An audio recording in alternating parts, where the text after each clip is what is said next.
Indeed, we are. Ready to go. Welcome in on this Thursday afternoon. Tony Gwynn Jr., Chris Zello, Matt Scraby. And we'll start this show off with We're not even easing into it. another reminder We're not easing into it. of how crappy the West Conference officials are once again. I just Coming in hot. it's mind-boggling to me that it seems like San Diego State is always on the end of these types Short of calls. end. And last night was no different. The Aztecs make a great run to get What back a in the comeback, gun, man. back They in the were game. dead in the water. Was it 12 points with 8 minutes to go in that arena? 20-7 run. Yeah. Gives them a lead late. Yeah. Now listen, I'll preference this by saying BJ Davis missed another late free throw. First end of a one, First end of a front of a and one-on-one. I'm sure he's sick about it The today. second best free throw shooter on the team. No, in the conference. Or, excuse me. Yeah. On the conference. Yes, in the whole conference. Yeah. Excuse me. Don't underrate him. And you know, the broadcast made sure they said that right as he stepped up to the ready line. shoot They're it. like, hey, we're going to jinx this as best we can. But back to the call, or Yeah. the call that, I mean, you have to have Superman-like vision to see from where this official called what that. he thought he saw. Yeah, from that angle. Let's go into a few things, Tony, because I know a lot of people know I referee games, and I know there's Aztec fans that are probably tuned in, and they want to hear what I have to say about this call. And I've been thinking about it pretty much constantly since the call was made. Hold and on. It all happened. We now go to our resident referee, thank you. Chris Zello. Thank you, Scraby. One more thing before I go explain this. The official didn't, as you said, miss the free throw by BJ. Official also didn't shoot 3 of 18 from 3-point range. No. Okay, so that's also true. That's all part Both of the things can be true. Right, that's right. So all of that can be true. But here's a few things. Now, one, you said at the beginning, rightly so, the Mountain West Conference officials suck. They do anyway. The funny thing was, the ironic thing was, these were not Mountain West Conference officials.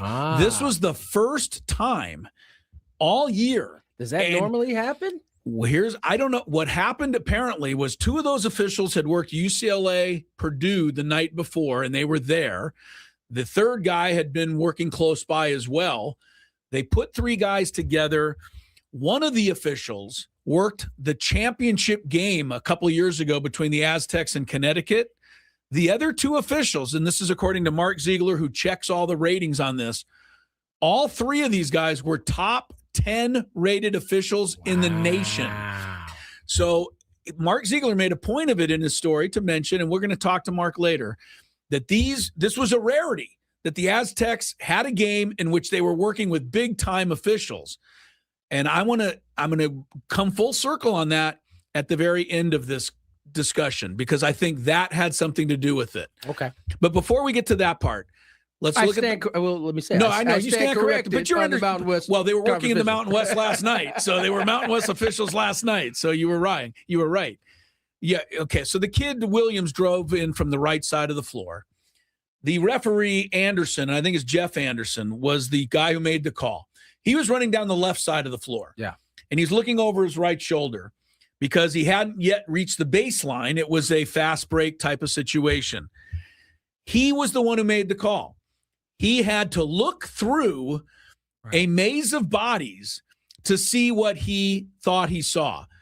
My biggest complaint is not that it wasn't a foul, because I don't know. I don't know if it was a foul. I know it wasn't a foul on BJ Davis, but it wasn't called on him. Right. I know it wasn't a foul on Miles Bird. He blocked the shot cleanly. Yeah, there was no argument. Yeah. The foul was called on Tay Simmons. And if you watch the replay, you will see Williams, the Grand Canyon guard, driving hard to the basket. Simmons is on the side of him and makes a reflective reach to try to get to the ball, knock him away, whatever. And then he pulls his arm back. And then Williams goes in and misses the shot. Or he didn't miss it. It was blocked. The foul was called on Simmons for that reach. Anderson, the referee, had to see that from across the floor looking through traffic. And once he made the call, you can see him. He picks his way through the traffic to point at Simmons saying, that's the call. Right. All right. So that leads me to believe that he wasn't sure, and I wasn't sure, and you couldn't be sure.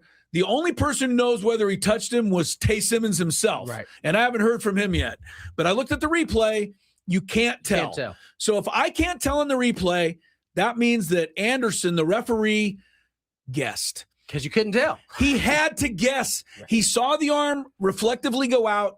To me, he guessed that he must have made contact going by. That's what he called. Now, guessing is not necessarily a fair word here, but I believe it's an educated guess. A lot of times officials will make when they see a play that they've seen 1,000 times, and you just make the call based on what your experience tells you. Yep. I think that's what happened here. Secondly, another thing that tells me this wasn't a foul is there was an official on the right side of the floor directly behind where Williams drove in. He had a clear look at the whole play. There was no one in his way. Right. And He did not call a foul. So if Simmons hit him going by, the other official should have had his arm up too, but he didn't because I don't think he saw any contact.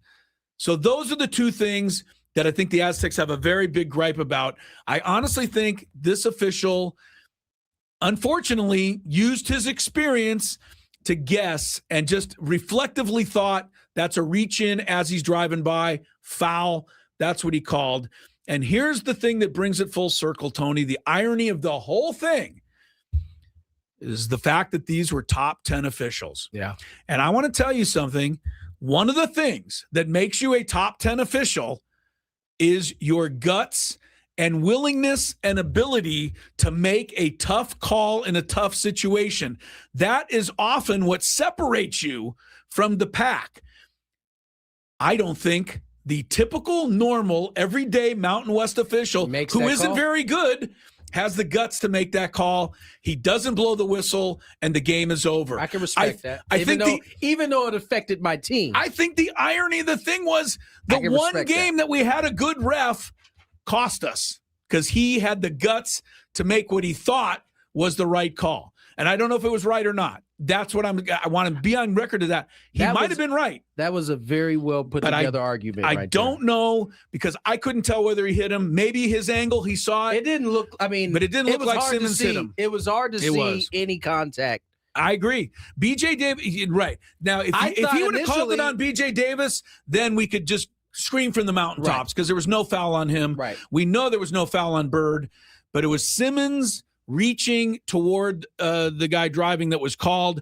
But again, the guy behind it should have called it then because he had a clear look at the play. The other ref, I don't think, had a clear look.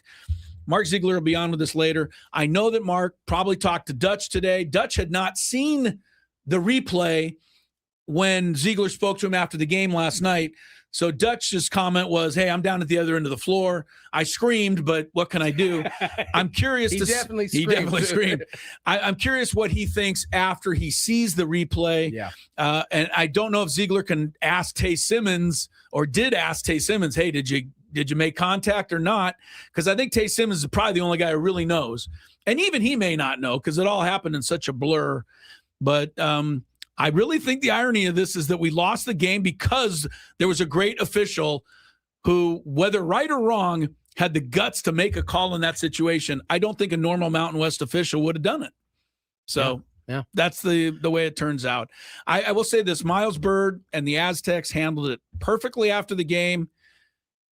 They talked about the mistakes they made. They talked about the things they could have done to put the game away. They talked about you can't leave it in the hands of an official, and we should have won the game, in other ways. And that the main thing is we're on a flight home right after the game, and when we land, it's on to UNLV. Right. And that's been one of the secret sauces of this Aztec team in the past. They don't let losses linger. And we'll find out because Saturday's going to be a really tough one at UNLV. It's hard not to it think is, what Tony. If, man. I being know. 8-0, that would have been such a huge win. It would have been a nice little gap between them and everyone else. Yeah. And you know what else? We talked about this yesterday. The committee isn't going to be breaking down film. Nope. The committee at the end of the year is going to be going, oh, they lost to Grand Canyon too. Yeah. That's all they're going to say. They're not going to think, wow, they came from 12 down. Miles Heide was totally, not effective at all and in foul difficulty. Compton had 4 fouls. Tay Simmons at 6'7", 6'8", had to play the pivot the last 9 minutes of the game. He played it well. And he played it great. He played it well. So what are you going to do? No, there's no doubt about it. Certainly you become a Grand Canyon fan, at least for the rest of this season, trying to hope they keep winning. They'll win. They're going to win their share. It's, you know what, Tony, I'm resigned. Unfortunately, the sooner we all believe it, the better we're all going to be. It's going to come down to those 3 games in Las Vegas, I hate to tell you. And I think that the Aztecs are going to have to win them all and walk out of there with the trophy to go to the NCAAs this year. I don't see another path for them. Unfortunately. Reminder, we're broadcasting live from the Bill House Studios. We know how. All right, another big I was trade. I was so excited about that. I knocked Scraby's script off the floor. I'm surprised I picked it up because really I should just step on it as I walk out. And people wonder why I dislike the man. A few major trades in Major League Baseball. We'll get a massive one. Yeah, we'll get to that on the other side. At least it wasn't the Dodgers. We got to try to look at it that way. I said that same thing. Yeah. We got a Padres Pen Pal. We'll talk a little Randy Jones. We'll have his memorial coming up here Saturday, this weekend. And Mark Ziegler, as Chris mentioned, will join us in the 5 o'clock hour. We'll also bring to you a new high school segment as we go off. Remember, we're off a little bit early today, Scrape, 5:40. Well, we're done at 5:52 because the UCSD game starts at 5:55. So we get 4 minutes off today, and believe me, Tony Gwynn Jr. is going to be out of here 4 minutes early. Today I got nowhere to go. You got nowhere to go. I'm here. All right, more Gwynn and Chris. Man, that worked out well. More Gwynn and Chris on the other side.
Crisello, Tony Gwynn Jr.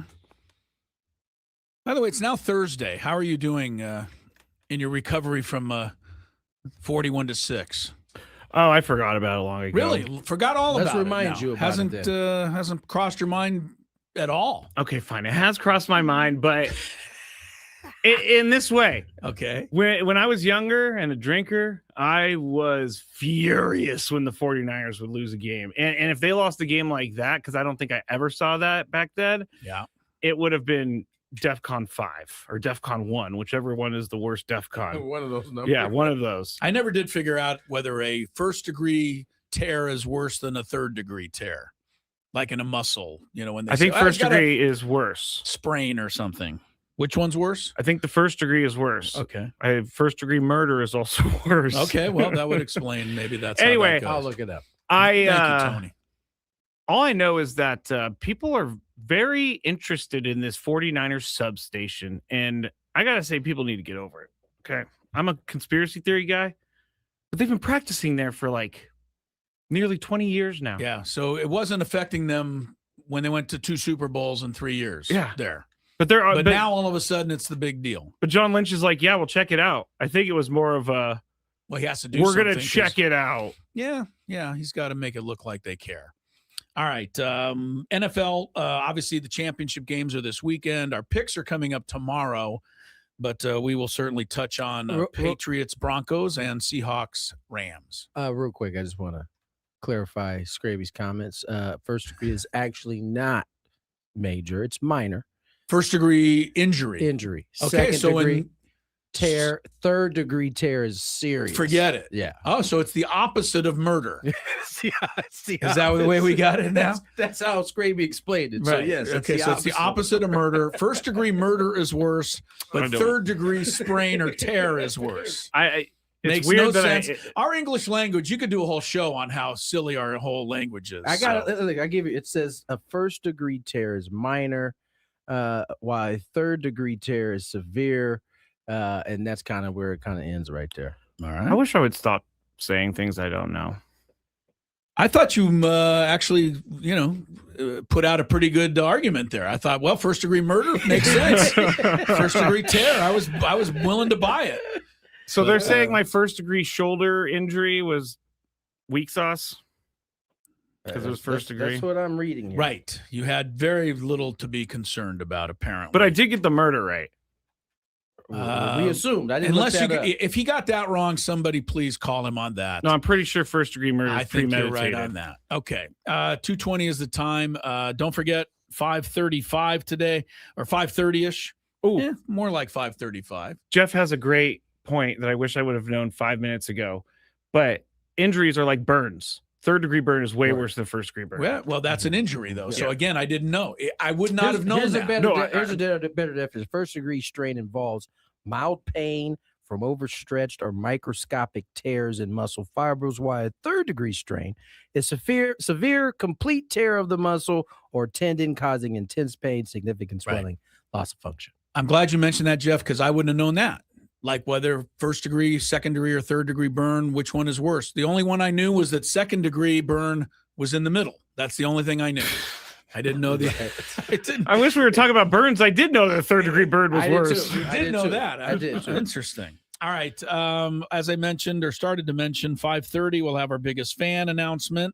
And that winner will have a chance to go to the Odyssey Suite with 20 of their friends. Future Padre game with all of us and the fan staff. It'll be catered by our friends at Spiro's Mediterranean Cuisine. If you haven't yet registered, come on, get in there. 973thefan.sd.com/biggest fan. It's all you have to do. It'll take you about a minute, and then you wait if you hear your name called, and now you're qualified. So make sure you take care of that. Tony referred to 2 big trades in Major League Baseball. One happened last night. One happened today. And, look, I think the first one hurt me and us more because I thought we felt Freddie Peralta might be a Padre. The best we can say here, Scrabe, is that he's not a Dodger, at least. Yes. But he goes to another big market team. Yeah. The Mets. Yeah, the Mets are trying to compete. Up a little bit. Yeah. Freddie Peralta goes there. Now, the trade today was our old friend, or I Actually, I never met him. Mackenzie Gore. I don't think I met him. Maybe I shook his hand once. But he's on the move again, Tony, from Washington to Texas, where he joined. Is Chris Young still the guy there? Yes, yeah. So Chris Young knows Mackenzie. And Skip Schumacher. Skip. Yeah. Okay. So Skip was on the staff when Skip Mackenzie was here, I believe. So Mackenzie Gore goes back where I think he'll be comfortable. He was an all-star last year. Mackenzie Gore was, but he finished the season. And I know wins and losses don't matter to a lot of people, but he was 5-15. I will say this: you'd be hard pressed to find in the history of baseball many all-stars that had a record of 5-15. And his ERA ballooned in the second half, 4.17. It was much better than that when he was chosen for the All-Star game. But the Washington Nationals get back and return 5 prospects. I'll let Scraby run through those on his show later on because he tends to care more about prospects than I do. I don't know if that was a diss or what, but it's a little of both. I have to make an announcement. You caught that. Yes, of course. I'm listening for it. There is no Scraby Chronicles tonight because that's right. I didn't realize this last night when I was signing off. UCSD basketball is going to be on the Correct. station, so we don't have that. No Chronicles. Okay. Yeah, no Chronicles. So you'll have to, if you want to know about all 5 prospects and all the in-depth information, write Scraby a text. He'll be happy to get back with you with all of that because he's into that. I'm not heard of any of the players going back to the Washington Nationals. Neither have I. Okay. But Mackenzie Gore, Tony, you know him. You've seen him, I think, a little more up close than we have. He was a Padre in 2022 now. It's hard to believe. 3 full seasons with Washington.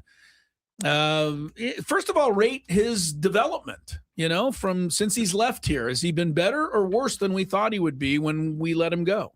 I think he's about what you thought he'd be. Okay. I think I don't think he's had like an exceptionally fast development, but I think it's been like right on pace with a lot of pitchers in the league. He's got some elite stuff. There's no question. Strikeouts, right? Fastball. Yeah. He's got that cutter slider thing. I still think he's just scratching the surface. I think McKenzie's going to be a really good pitcher in the league. I think it's a great move. So you like this? I do. I think, first of all, the 5-15 stands out, but yes, a terrible team in Washington. Terrible. Atrocious. The thing that I think haunts him, if I look at his statistics, is walks. Yeah. Yes. 57, and then the last 2 years, even more, 65, 64. If you strike out 180, that's great.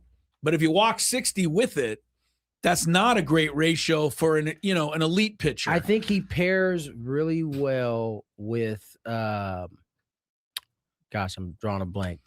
Leiter. I think that group together, especially after watching Leiter on the MLB Network and kind of listening to him and how he approached pitching. I think McKenzie is going to thrive off being around another guy that is kind of talking about Jack Leiter, the young pitcher who's Al Leiter's son. Right? Yeah, he's with the Rangers. I think that he would benefit from being around another guy like that. I think sometimes, man, and especially in a place like Washington when you're losing a lot.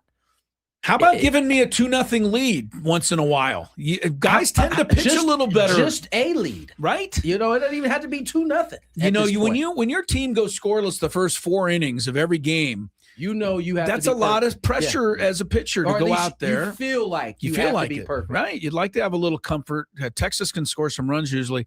I agree with you, Tony. Mackenzie Gore just has too much talent to not refine it. Yeah, and I think that's what needs for him. McKenzie's what, 20? Still pretty young. Yeah, he's 26, 27? I mean, he started here when he was he's 26, yeah. I mean, he'll be 27 next month. He's just starting to kind of figure it out. I mean, he was an all-star last year. He's ascended the way you'd want to see it. So now you get traded to the Rangers. Now you're looking for that next big step. Well, that is what the Rangers are going to be hoping for, as they require Mackenzie Gore today in a 5-player, actually, I guess a 6-player swap. I did want to look at the All-Star break last year. The reason he made the All-Star team, look, the guy had a 2.87 ERA at that point and was leading the league in strikeouts. So you get why he was winless from he won 1 game the last 2.5 months of the season. because the Nationals only won a few games. So Peralta trade, Mets. Do the Mets ever scare you?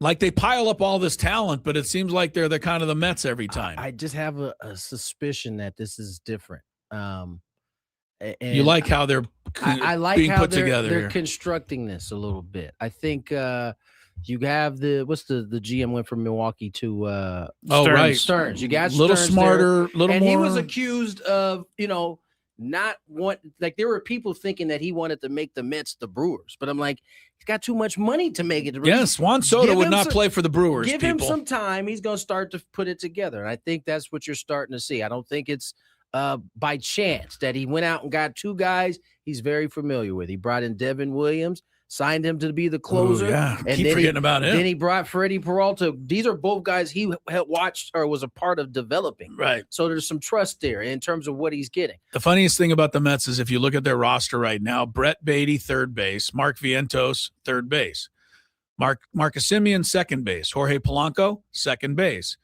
Ronnie Mauricio, third base, Francisco Lindor, shortstop, Bo Bichette, shortstop. Yeah. Well, no first baseman, and somebody's going to be playing out of position, and some of the – now, Polanco, I think, said he wouldn't mind playing first. That's very smart of Polanco because he wants to start, and he knows there's an opening there, but we'll see if that works for them. That's going to be – I mean, listen, we're going to be talking about that a lot, I'm sure, over the course of the year. How many guys are out of position? Will it affect their offense? Things of that nature. Those questions will start to pop up. Now, I just saw breaking news. I did too. Go across my phone. And it's in the NFL. Yes, a coach has been hired. But you're going to have to wait till we get to the other side to hear what team and what coach that is. Either that or look in the chat because somebody will spoil it for the rest of us. Those of you who are actually in a car that you can't do it, then you're going to have to wait. You're going to have to wait. A coach has been hired. All right. So last night the bus was to leave for the airport at 8 p.m. And Tony, you know this. Everybody knows this. If you're hooked up with anything like this, as Pete Carroll used to say, on time means you're late. Right. So Amy's the young lady who handles all the travel and puts together the itinerary. So we're just about ready to leave. TJ Lacita. She stands up as the bus is kind of rumbling to life. And she goes, okay, everybody get your passports out. I want to make sure nobody leaves without their passport because again you are talking to college kids here and you don't want college kids that's what she thought she was talking to. She thought she so I'm sitting there and I'm thinking to my head like, you don't need a passport for this trip. I didn't even bring one. We're just going to the Bahamas. And so that was your thought process. The Bahamas are an international flight, I believe. This is almost equal to the fact that North Dakota borders Canada. I think it does equal that scrape. Actually, I forgot all about that. Yeah, I forgot about it too, buddy. Right. So for whatever reason, I did not bring my passport. I'm sitting there, and I'm like, my stomach, you have your sinking feeling. And I'm like, what? Never do that. Yeah, thank you. And I was like, oh no, I don't have my passport. Here's my second thought, guys. If I just quietly call Lori, because the flight wasn't until 10 o'clock. You got some extra time. So I said, if I call Lori and just have her bring my passport down to the airport, I'll be able to get away with this without everybody knowing that I blew it. Because that is a factor here. You don't want to be embarrassed. So she's in the back checking the players' passport situation out. And I'm having this argument with myself. Oh, no, what do I do? And so my first thing is I'll call Lori and I'll just say, hey, can you, I blew it. I forgot my passport. Can you meet me down at the airport? And then I thought, we live 25 minutes from the airport. Lori is not going to be happy. Nope. Getting my passport and driving it down there. Because the airport is really easy to access these days. And never easy to access, exactly. So I had a quick discussion with myself, and it was either A, it's time for me to embarrass myself in front of the team, or I'm going to have to ask Lori to drive to the airport. I chose the first one. So I said, oh my goodness, I can't believe I forgot my passport. I don't have it. And Stacey Terry Hudson looked at me and like, what? Like you? I mean, she wasn't mean about it. She was just like so surprised. And as I was, and everybody's like, what are you going to do? And I said, well, I live, literally 10 minutes from the school. And I said, I'm going to call Lori right now. Is there any way we can just hold up for 10 minutes? What?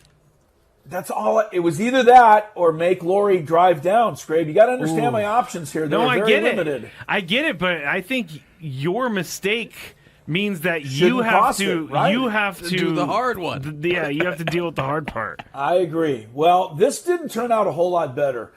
Amy, it's her first year on the job, but she's a very nice gal, so I don't have any really, I don't have any cachet with her yet.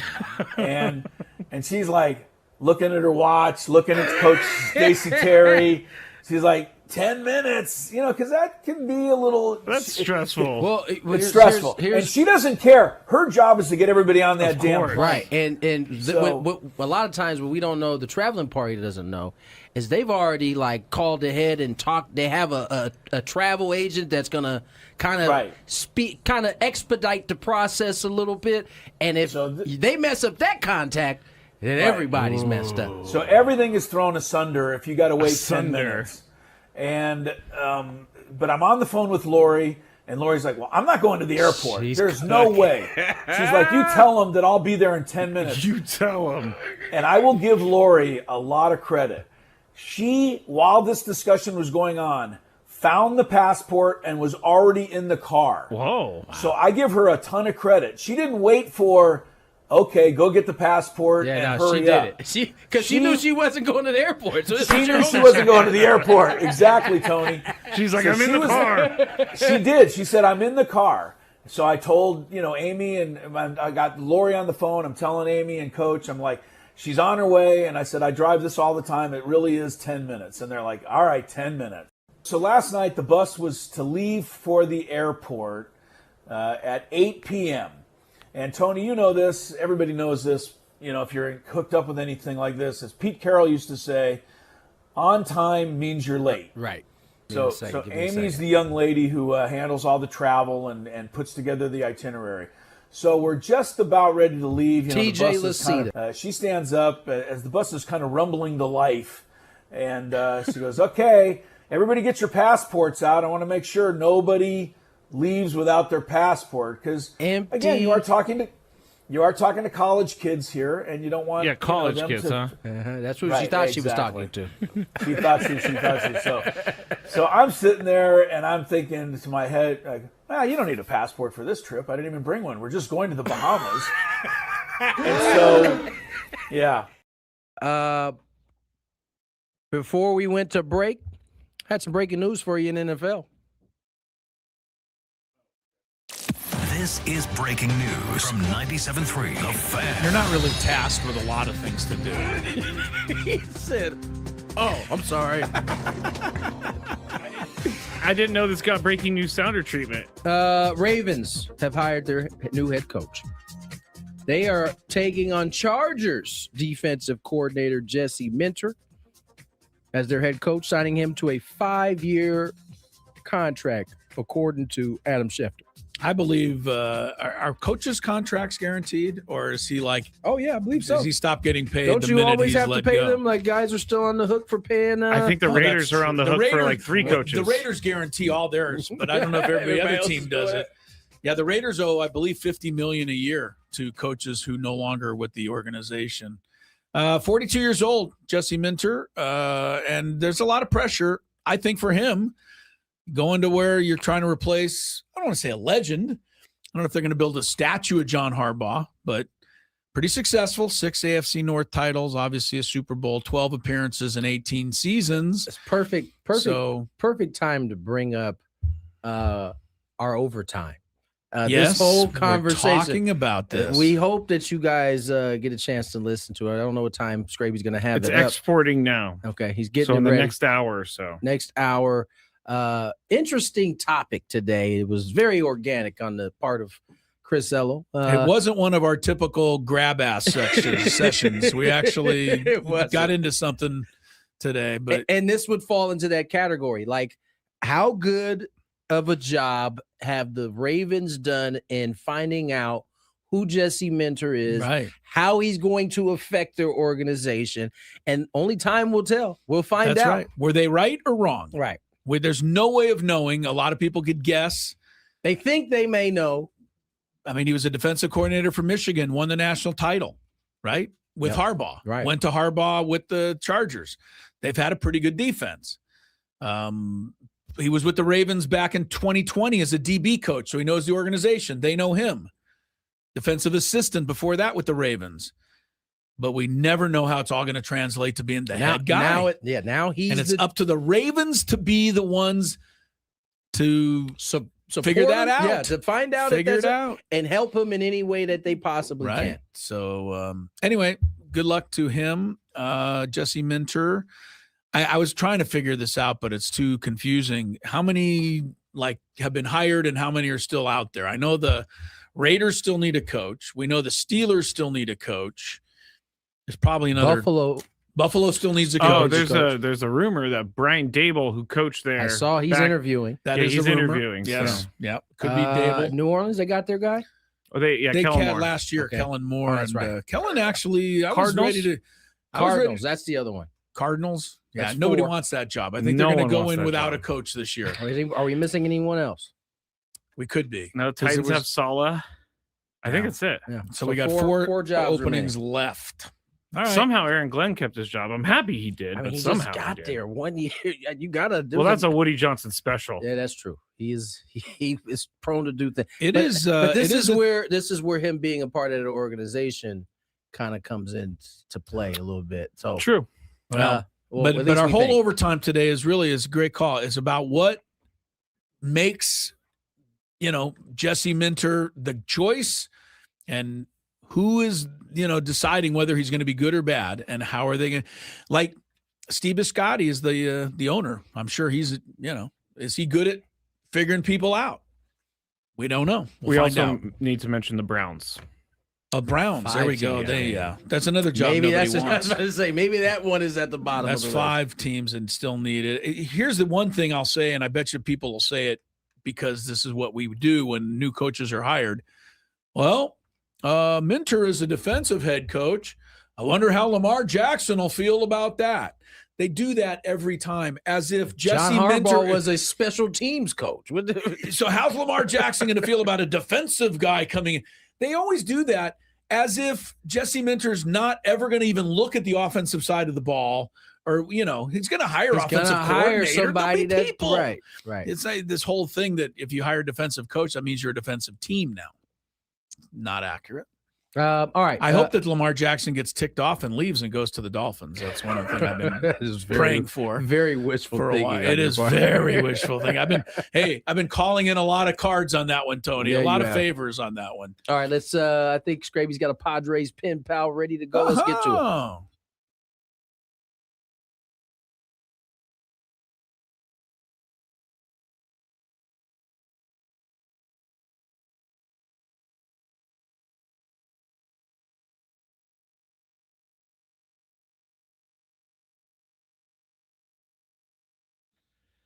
All right, we actually have some pretty calm Padres Pen Pals today. Because they heard my positive spin yesterday, and everybody's been appeased.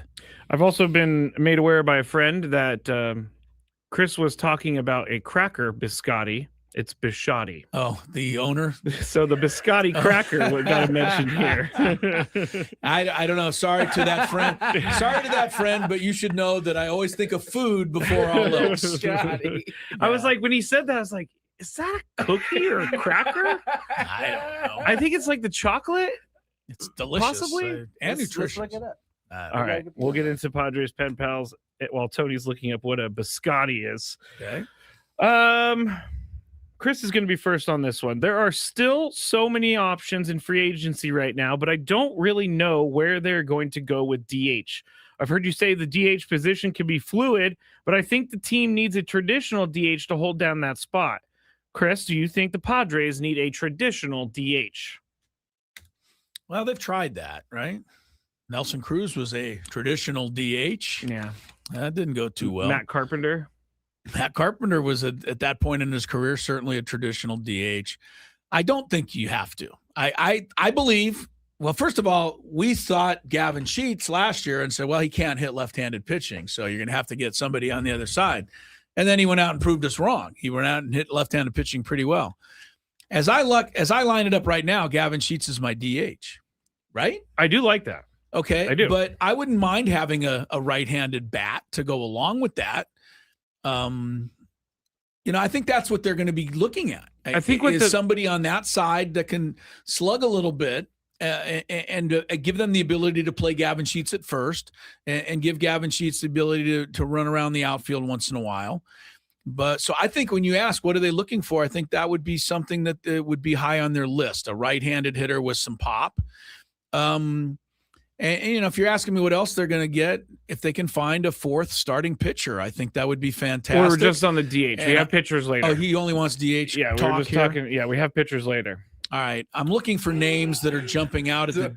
Don't take away his other sorry. question. Yeah, you sent me into a frenzy when I don't have another topic. Name that pops out right away is, we talked about him last week, Paul Goldschmidt. You want to take a shot? I mean, he's a right-hander with pop. Is he Nelson Cruz? Is he Matt Carpenter? Right. Is he Jason Hayward? Is he would you want to try again with Ty France? I would. And Ty's still out there. I love Ty France, but so that's what I'm looking at. Tony, do you think the Padres need a traditional DH? What is a traditional DH? Here's the spirit. No, here's the spirit of the question. Hear me out. Yeah, I don't think a traditional DH exists anymore. I mean, there are maybe a handful of quote unquote traditional DHs. Marcell Ozuna comes to mind. Can somebody help me out? Who else is I guess is Stanton, I guess he's a traditional DH. Schwarber. Schwarber's a traditional DH. Shohei kind of. Because he doesn't play a position. He can't be in a category. He's in like a. These guys are too new. Traditional DHs are Hank Aaron. Back in the old days.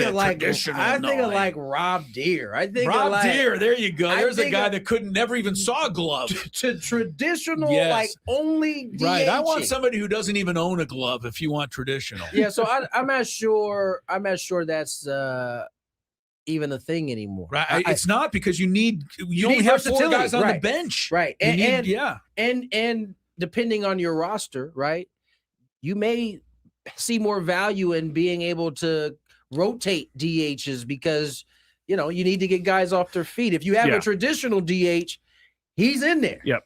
Every day. I think the spirit of the question was more on that side. Like, instead of using the guy who's getting a day off as a DH, do you have a guy that is a DH? Well, Marcell Ozuna, Andrew McCutchen are names in that vein. I love Andrew McCutchen. He loves Andrew McCutchen. 39 years old, but he's been productive. He's still productive. Yeah. I mean, Starling Marte kind of dropping off, I feel. I need to see him healthy here because he's been beat up. But I love McCutchen. I mean, there's a lot of options. There's some options that I think you can do for cheap, too. It's why I said yesterday, I believe in what the Padres have right now is a decent team. But I believe we know AJ is going to strike here. There's going to be too many guys sitting around in mid-January. Well, it's already late January. In February, right, that want a job. And AJ is going to pluck somebody. He is going to pluck. Did I say pluck? Yes, you did. Okay. You said the right word there. All right, next topic. Tommy Pham's available. I think I don't know that he's coming back to San Diego. People with that one. I don't know he's coming back here.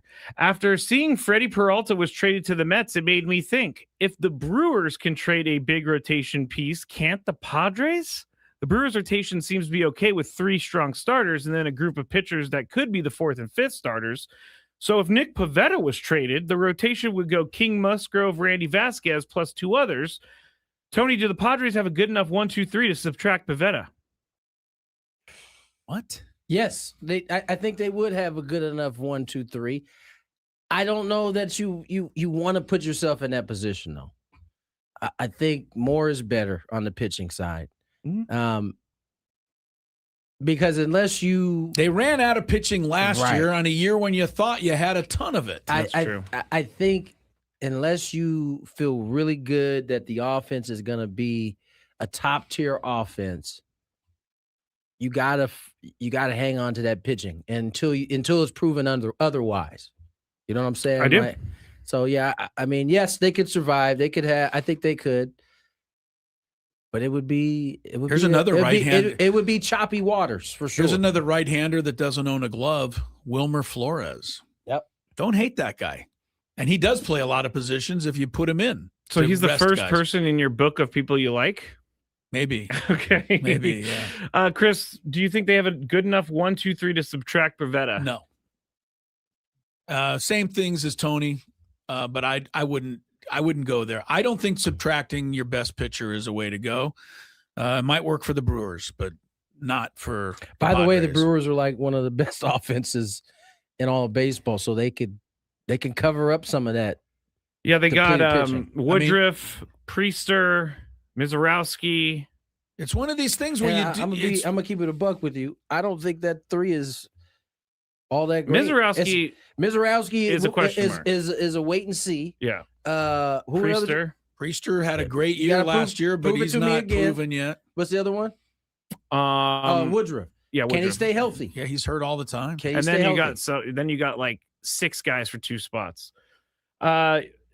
We aren't the Brewers, so this stemmed from a conversation that I was seeing on Reddit last night between fans. People need Get to a life, will you? No, it's not do something else. Oh, you're telling me to get a life. Yes. Oh, that's fine. That's fine. I didn't want to tell people to get a life. At least they're in the discussion. You're watching the discussion. Oh, I love watching the discussion. goodness. It's great. All right, next one. This is why you need to see. This is what leads you into the comments right here. That whole. Oh, I always go for the comments. Get out of the comments, and then you go. No one. It's so yeah. funny. It's great. All right. So this is one I just made up. I'm going to be completely honest. This is the second Mackenzie Gore trade of his career. Tony, do you think the Padres got out at the right time, or do the trades not reflect how teams feel about him? No, I don't think. I don't think trades reflect how teams feel about him. Well, you know what? I can't say that. I don't think it's a high percentage of how they feel about McKenzie. It may have a bit about how they feel, but I think in McKenzie's case, first question, you said, did the Padres get out At the right time. at the right time? Yes, because they were at a stage in their process where they were trying to win now.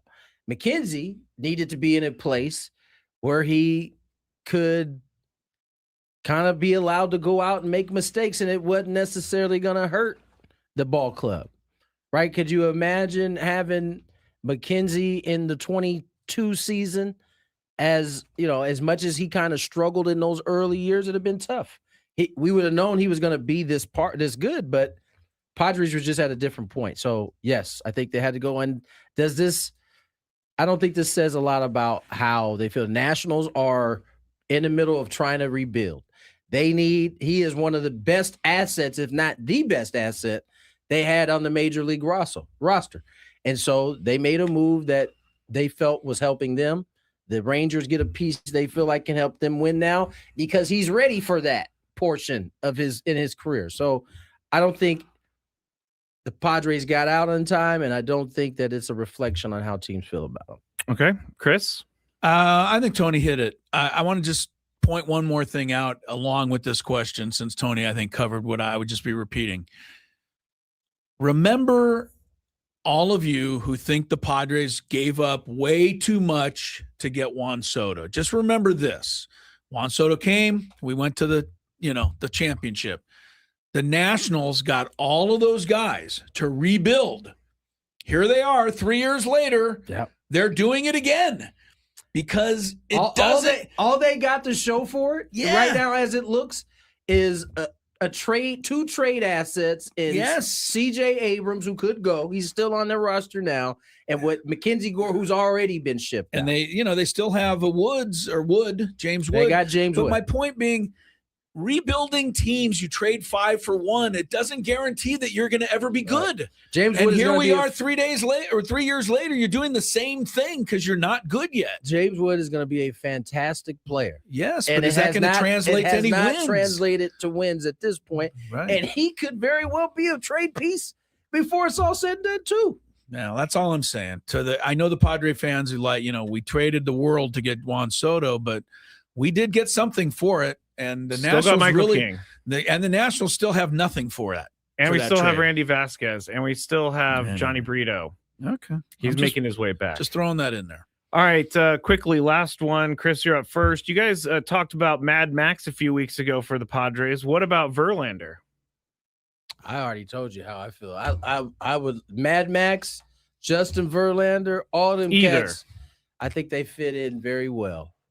Chris, is it bad that my mind went to?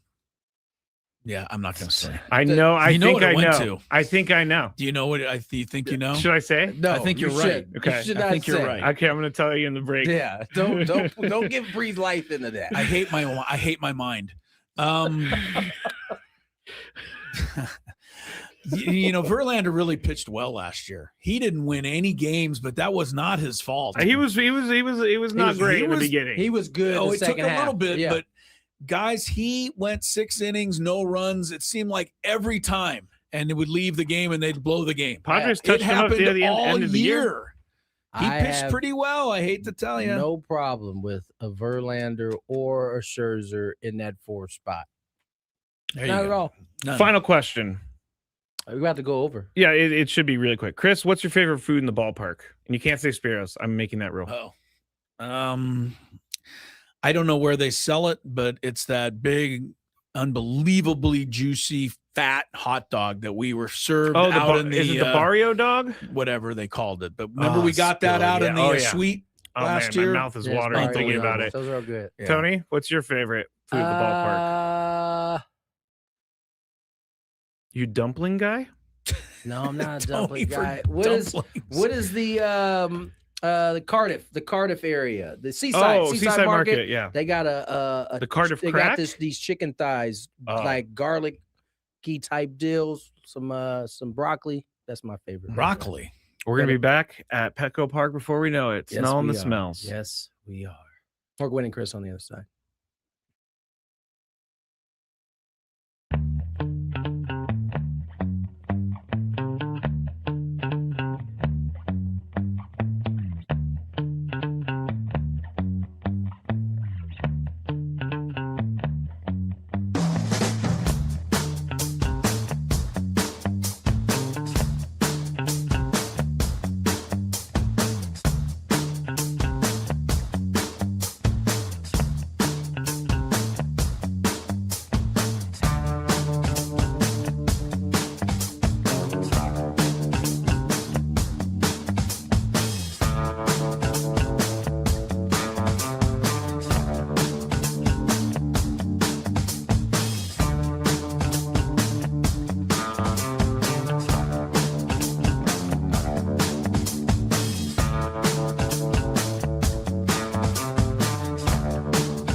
Hour number 1. Gwynn and Chris, 97.3 The Fan. Heading into a daily gambit here shortly. We talked a lot about the heartbreaking call in the game last night. Aztecs lose by 1 at Grand Canyon. I did get a text from somebody said they were sitting behind the Aztec bench last night, and Tay Simmons, after the play, went over to Brian Dutcher and incredulously said to his coach, I never touched him.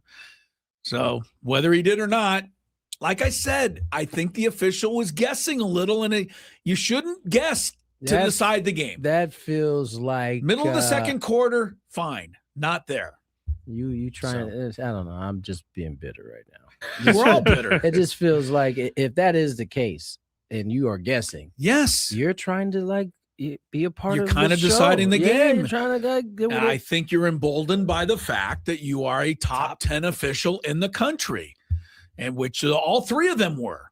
And I think this official said, hey, I'm top 10. I calling it.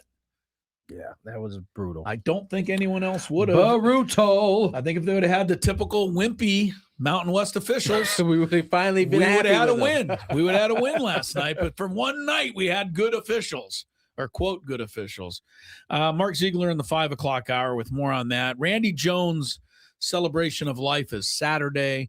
We are going to take a few minutes to celebrate his life on our program in the 3 o'clock hour today. Daily Gambit is coming up.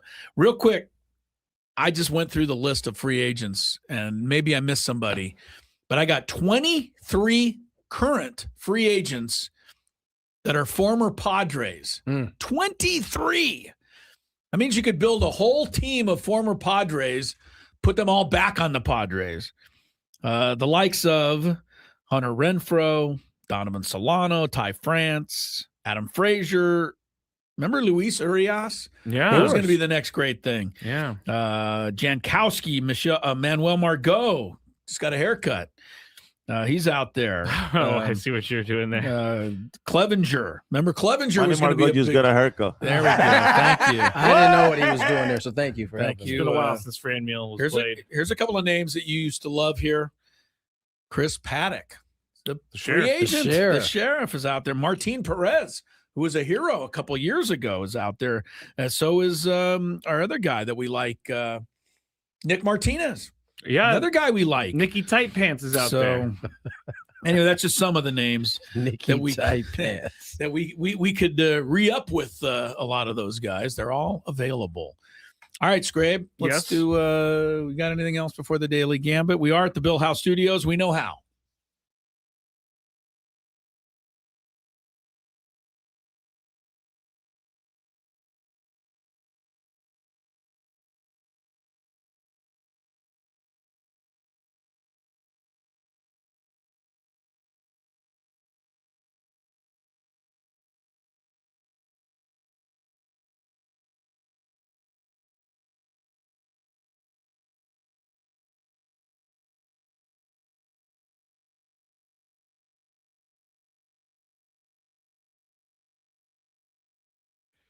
Daily Gambit is our daily sports betting segment here on Gwynn and Chris. Please, everybody, gamble responsibly. They're introducing Chris's new coach on TV. He looks terrified. I don't know what he looks terrified. And Tony, look at the guy. Oh, you missed the guy on the right is the new coach. But I did read the story. The general manager, and I'm there. He is. Oh, he does look like he's being held hostage. Yeah, guy on the right is the new coach. He looks scared to death. Guy on the left is the new GM. And I'm not easy to please, but I read all of his quotes, and I have to say I liked them. Okay. He sounds like I liked what he had to say. It doesn't mean anything necessarily, but asked him about the quarterback thing, Tua, the whole thing, and he said, hey, that's something we're going to have to deal with, and that's all he can say. But what I liked he said is, it doesn't matter who our quarterback is if we don't get a good team. And that's right. The Dolphins always go the other way. They get the quarterback, the receiver, and all these, but they don't have the inner workings. Right. This guy said we got to get that right before we can get. And he's coming from Green Bay. So I like that. Green Bay. So I like those comments. We'll see if it works. Hopefully the coach is okay. Yeah, the coach looked like he is in the deer in the headlights. If you're he under almost looked like duress. What was our guy from the Jets back in the day? Oh, Adam Gase. Adam Gase. Oh, that's true. Don't give me Adam Gase again. Oh man. Although I would almost take it. Adam Gase got the Dolphins to a playoff one year. That's somehow. crazy. That's true. All That is true. Bets last night: Arizona Wildcats minus 13.5 against Cincinnati Bearcats. We all went AZ. AZ won by 26, 77-51. Hey, that team is really good. And they were up by 8 late, so I thought maybe it was a game, and then they just wore them out. Cincinnati just had no chance to keep up with them. Nebraska minus 10.5 points. Love the odds against Washington. Nebraska won, but they only won by 10, not 11. And Washington wins. Those Yeah. guys on the odds are crazy. That is crazy. Aztecs minus 1.5. We all picked the Aztecs. We all know they lose. We can go past that. The total score of the game was 70-69, and it was over under 143.5. You guys said under. I said over. It was 139. So just under. Yeah. Brunson over under 26.5 points last night for the Knicks. We all went over. He had 20. Did we see the final score of this game? I told you they was going to come out mean. Did you see the final score? I did not. Knicks 120, Nets 66. Yeah. That's why Brunson didn't score more than 20. I don't believe he was playing at the end of that game. Gosh, that is brutal. How does that happen? Can you imagine who was the home team? I don't know. It's in New York. New York was. Oh, I was going to say, can you imagine being the home team fans and I can having to score 66 I'll tell you points? what I can imagine being the official. I've worked some of those high school games with similar spreads, unfortunately. UCLA women minus 39.5 against Purdue women. You guys went Purdue. I went UCLA. UCLA demolished Purdue 96-48, which is a 48-point spread. So they cover. Yeah. And then Naomi Osaka minus 2.5 games, right, Chris? Yeah. You guys went Osaka. I went Circe. Osaka won 6-3. 4-6, 6-2. So she had 5 games that she won. And would you like to carry on the Osaka conversation today, or do you just want to? We're past the Osaka conversation. Are you sure? Yeah. Okay. I mean, I'm just leaving it open for you. I got asked by every member of my softball team last night, pretty much, what the hell was Gravy thinking on the Osaka stuff? It was wild to me. This is like sometimes. Like I drive home thinking I'm worried about something that I said, and that is never talked about. But then something that I'm not worried about is like everyone's mad at me for. You caught everybody with that one yesterday. You know what? I told Adam this before. Never mind. I've been trying. I apologized on the Chronicles. I said this. I shouldn't have made fun of her look because that's just piling on to her, sort of. Anyway, thanks, Chris. You're welcome. I was doing great until you brought that up.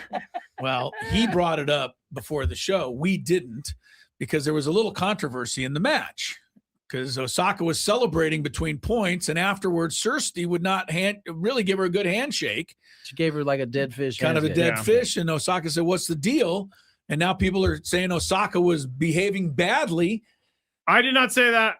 You brought it up. No, I brought it up because I was asking genuinely, is that a bad thing? Right. If being pumped up in between, like, so it was a serve, it was a fault. That was out of pocket. Okay. By Osaka. But cheering after a point is scored is right. Fine. You cheer yourself after a point scored, but I don't think you should cheer. I think what was the other lady's name? Circe. Yeah. I think we should give her some grace to it. If I'm not mistaken, that was like her very last match. She's match. moving on. And she, after the words, was very classy. Yeah, she did. She asked said about it. She said, that's between us. I want to talk about, She also said it was blown out of proportion, too. So, I mean. But Scraby is the one keeping it blown out of proportion today.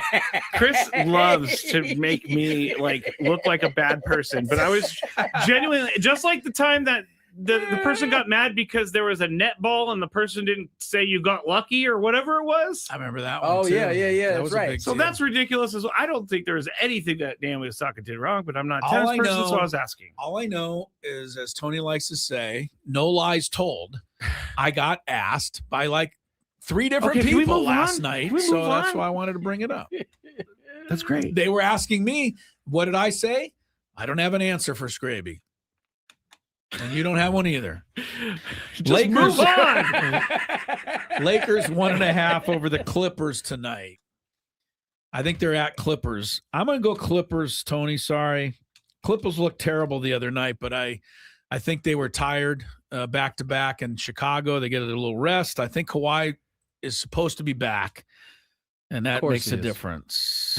So I'll take the Clippers plus 1.5. Tony, I'm sure you're taking Lake Show. You better believe it, baby. Scrape? I'll go Lakers. Lakers, okay. T-Wolves 8.5 over the hot shooting Bulls. Bulls made 25 threes the other night. They'll probably make 2 tonight. Tony, who you like here? T-Wolves at home. T-Wolves. T-Wolves are pretty good. Bulls are so, their record is what they are. They look good one night. They look terrible one night. Scraby? They might be the hardest bet that we make. They are. I'm going to go with them. Go with the Bulls. But I'm going to say the let me Bulls down. carry over the hot shooting and stay in the game. Ant-Man 30.5 points I think in it's this me. game. Yeah, Bulls haven't guarded anyone all year. Scraby? Yeah, I'll go over. Over. Sounds like an over. Tony? Have faith in who would the Bulls even put on Ant-Man? That's a great question. They don't have anybody. They used to have old, Alex Caruso, but they don't have anybody like that anymore. Give me the over. Luka Doncic -7 against James Harden, and this is points, rebounds, and assists. All 3 categories. Tony. Points, rebounds. Oh, no, I'm first. Sorry, I don't want to. Yeah, points, rebounds, and assists. I'm going to say Doncic. This guy puts up 38, 40 points every game, and if you guard him, he gets assists. So I'll say him. Tony, you're going him, I would assume. Believe it. Scrab, you want anything for the beard here? Beard is, I'll take the beard I'll take -7 the beard, or okay. +7. I'm sorry. +7, yeah. UCSD basketball on our air after the game today. That's right. Playing at UC Davis. Tritons favored by 1.5. I believe the Tritons are undefeated in conference play. Tony, UCD must be decent, though, if it's only a 1.5 point spread. You're going to go Davis. Okay. Scraby? Davis is 11-7. Okay, but they are home. They are home. I got to go with our Tritons. Tritons. It's a tough match, but I'll say Tritons also. One more. Alex DeMinar, who's from Australia, 3rd round match. He is the 6th seed. He's favoring American Francis Tiafoe, who's a really good player, seeded 29th in this tournament. DeMinar is favored by 6.5 games. Scraby. Remember, best of 5 in the men's, so you can, if you win, you can win by more than. Why are you shaking your head? I'm just like, I could throw a dart and just choose. Well, I'll go with the guy who's getting +6.5. Okay. What research did you do for your Bulls Timberwolves pick? That was kind of a dart too, was it not? I at least know who The Bulls they are. You don't know who Tiafoe is? I've heard of Tiafoe, and I American know he's player. good, but I've never heard of DeMinar. Well, he's number 6, and he's an Australian. Who'd you take? I took the who was the guy's name again? You're taking the Tiafoe, Australian guy. Tiafoe, No, you Tiafoe, took Tiafoe. Tiafoe to me is not in good form. DeMinar Great. is. I'll Great. take him. It doesn't mean I'm right. Give me Tiafoe. Tiafoe as well. Both of you go against my tennis knowledge. All right, break time. Gwynn and Chris. Oh, wait. What? I'm not ready. You're not ready to go to break? No, now I am, but there's no traffic until later in the break.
Jackson Dart is excited about John Harbaugh coming to town. Says he can't wait to play for him. I'm sure the young quarterback is looking forward to some stability. Hoping in that his first year. John Harbaugh will teach Jackson some of Lamar Jackson's moves, but yeah, you might be able to teach the moves. It's another thing to actually do them, like Lamar Jackson does. I would just advise Jackson to get down. Don't try to do Lamar Jackson moves. Just slide so you can have show him some highlights of Tua, and then that'll cure him immediately. Couple things kind of floating around here in today's news. Do you remember the former Michigan head coach Sharon Moore? I do. Yes, I do too. He's been out of the news for a while. I'm happy to see he's back in the news because that gives us something to rail about. Yes. A lawyer for the head coach said that Thursday that I assume the young lady is seeking to have the home invasion and other charges against him dismissed. Get it all dismissed at this point. Wouldn't that be nice if the judge said, "Yep, you're off the hook"? Say that one more time. The lawyer for Sharon Moore said Thursday that she is seeking to have the home invasion and other charges against him drop. Not the I heard the victim was saying. Okay, not the victim. Right. The lawyer said. Yeah, I get it now. It's interesting to me, a couple of things. What they're basically trying to say here is that the interviews with the victim were taken out of context and that she didn't really say what they thought she said, in which case Sharon Moore didn't really even do anything wrong. Although it's hard for me to throw out the home invasion part of it, being as he was in the home, right? Yeah, so I don't know how they're going to get around that. Yeah.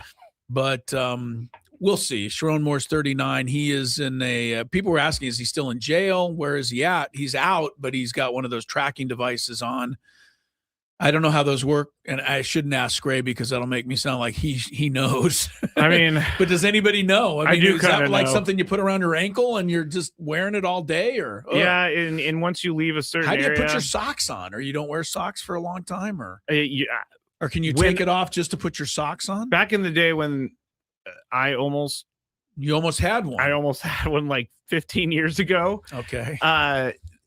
They told me that always had to touch my skin. Yeah. Always. So there were no socks that you could put underneath the thing. Oh, got it. Yeah. Okay. It always had to touch my skin. Well, and then you have to like charge it at night. And so you have to sit next to the wall with your foot. Do you really? Yeah. Oh, that's right. I don't know what it's like now. It's like plugging your phone in, I guess. It was how that's 15 years ago? Yeah. So I'm sure, I hope technology has gotten a little bit better. Yeah, do some wireless charging. But then again, that might be part of like why. Part of your punishment. Yeah, like you got to sit next to your foot next to the wall, to the outlet. Sharon Moore looked a little sharper today in a suit than he did the last time we saw him when he was going through it. Completely, going through it. That's a good way to put it. The day after he was fired. Right now he's a disgrace. And if that changes, I'll change my opinion. But we'll see if he's able to get all of this stuff thrown out. It's not a bad idea. If you're the lawyer, you're representing, you've got nothing to lose. The worst they can do is say, no, we're not throwing it out. So. In other news, in football news, NFL, we go to the pros. Indianapolis Colts on Thursday acknowledged the existence of an FBI investigation into the death of former owner Jim Irsay and the potential involvement of a California doctor who repeatedly prescribed pain pills and ketamine. We saw this. Ketamine was the Matthew Perry thing. The Matthew Perry deal. However, the team has not been contacted by FBI officials and no subpoenas have been issued, according to the club. Remind you guys, Irsay died in May at 65 from what was described as cardiac arrest. He was at the Beverly Hills Hotel when that happened. The Washington Post, which first reported the news of the FBI probe, said the FBI is seeking records and information about Irsay's death, substance use, and his relationship with a Dr. Harry Mann, Harantunian. The doctor's last name. I don't know. I'm gonna go with it. The California addiction specialist. The Post cited a grand jury subpoena issued early this month in Los Angeles and stated that people close to Irsay have been contacted. So you were asking about some of the details earlier, Scraby. It sounds like there is some suspicion of some kind of wrongdoing. Just malpractice. I think would be the way.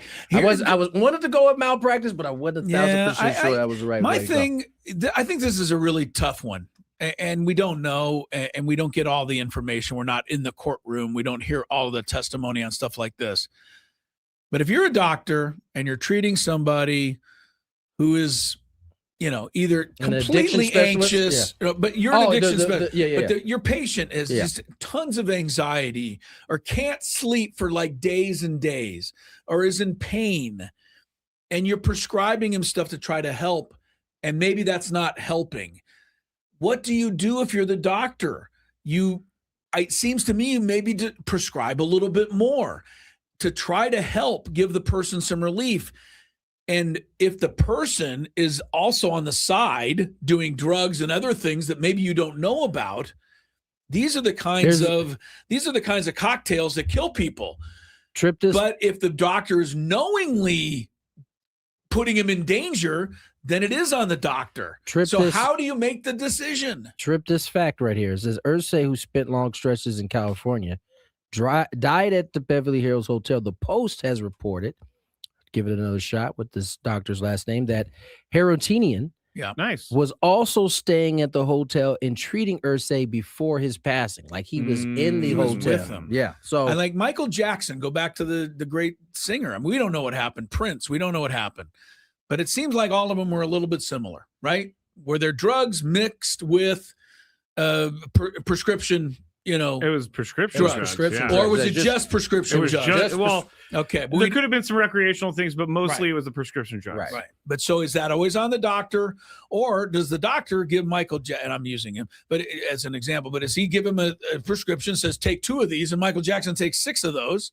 Now is it on the doctor? Or is it on Michael Jackson? I know, and Michael Jackson, those are tough. He was having like withdrawal symptoms, with and like actual stuff to put him asleep. Yeah, he went. If you were a new level, if you were a doctor, though, you would want to give some relief to these people. But you also have the responsibility to know when it's beyond. What's the limit, right? Yeah. But Matthew I've also Perry's heard in the same conversation. But I've also heard stories throughout the years, and I'm not saying this is this case, but people with money will find a doctor that they just pay, and it's all then legal. And but I think it's not legal, but it is legal. Right. In that case, because Matthew Perry, I think, was using or working with doctors that completely were skirting the rules, and all of those doctors have been charged and are in different stages of, arrest, trouble, jail, wherever they are. So in the Matthew Perry case, I know the doctors, were in a lot of trouble. This is just difficult. I'm not a doctor, but I think I would be able to tell when it was too much. I would think so, like too. When you're prescribing I get it, elephant levels of medication. But Scraby, I think because of you're not a doctor, you might not know what that looks like. But what I'm trying to say is, if you are giving the proper prescription, and the guy goes into his hotel room and is now taking whatever he or she wants, how is that on you? It's a slippery slope. That's what I'm trying to get to. I would ultimately take it as my fault because I was the one who took the 6 pills. You can't speak at that point. Right, you're dead. You're gone. Point. Yeah. So I'll write a note. If Robert Irsay wrote a note and said, "You know what? I'm taking way too much medicine here, so I could die," then the doctor would be off the hook. But that, I'm sure, did not happen. No. All right. Let's get to break. On the other side. Speaking of sad, yes, we will celebrate a little Randy. Talk a little Randy Jones, who, as we said, memorial is on Saturday. Chris will be in attendance. I too will be in attendance. Get a chance to talk about him here next on Gwynn and Chris.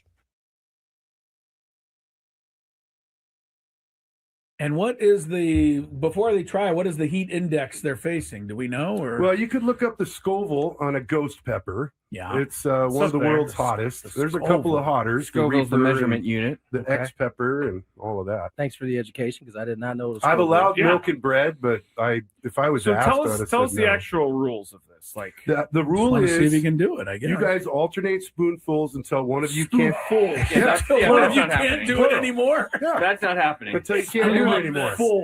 I will take and one. The winner, spoonful of Scrady, this. has a jar of a couple of my jars. I think they both are winners if they pass this. For the winners. Yeah. Yeah, of course. There will be no back and forth. There will be one spoonful. Now, this is the one that he has right now. The 38? Maybe. Okay. All right. No, this right here, I've been putting on some of my turkey burgers. Good stuff. This is hot. Okay. Right, we do All right, here we go. All right. Let's Adam's do it. ready. This is a There, full away he goes. spoonful God, he of does the- have a full spoonful for those listening. on that. I'm literally sweating watching him That's do a this full right spoon? now. That's a full spoon. All right. That is a full Down the spoon. hatch we go. All All right. right. And man, he went the whole thing. He did not. My He turn? did not trickle that down the throat. He He just. hasn't reached for the milk yet.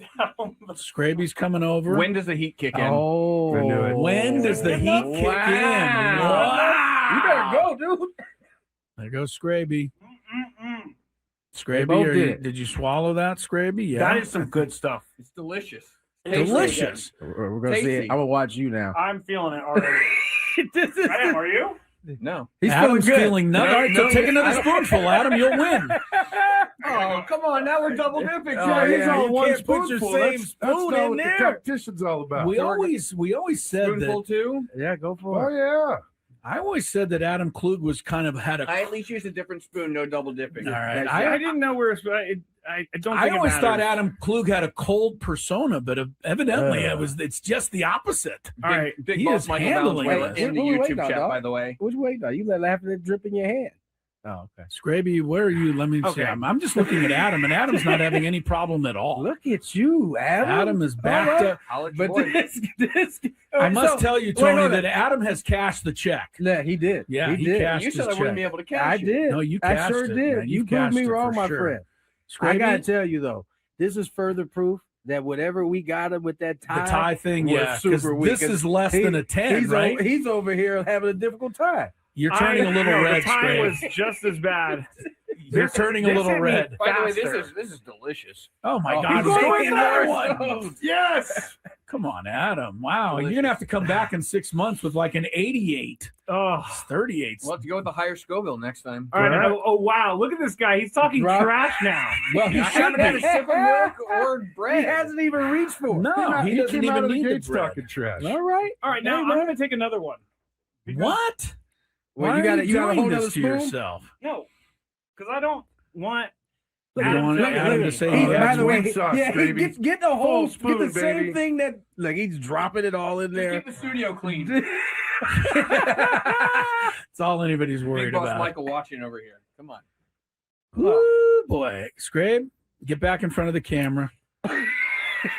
Your face is red, Scrabe, isn't it, Tony? Are you I'm seeing sweating. the same thing? You are sweating. Your face is definitely. Why do you keep doing this? You're not feeling anything?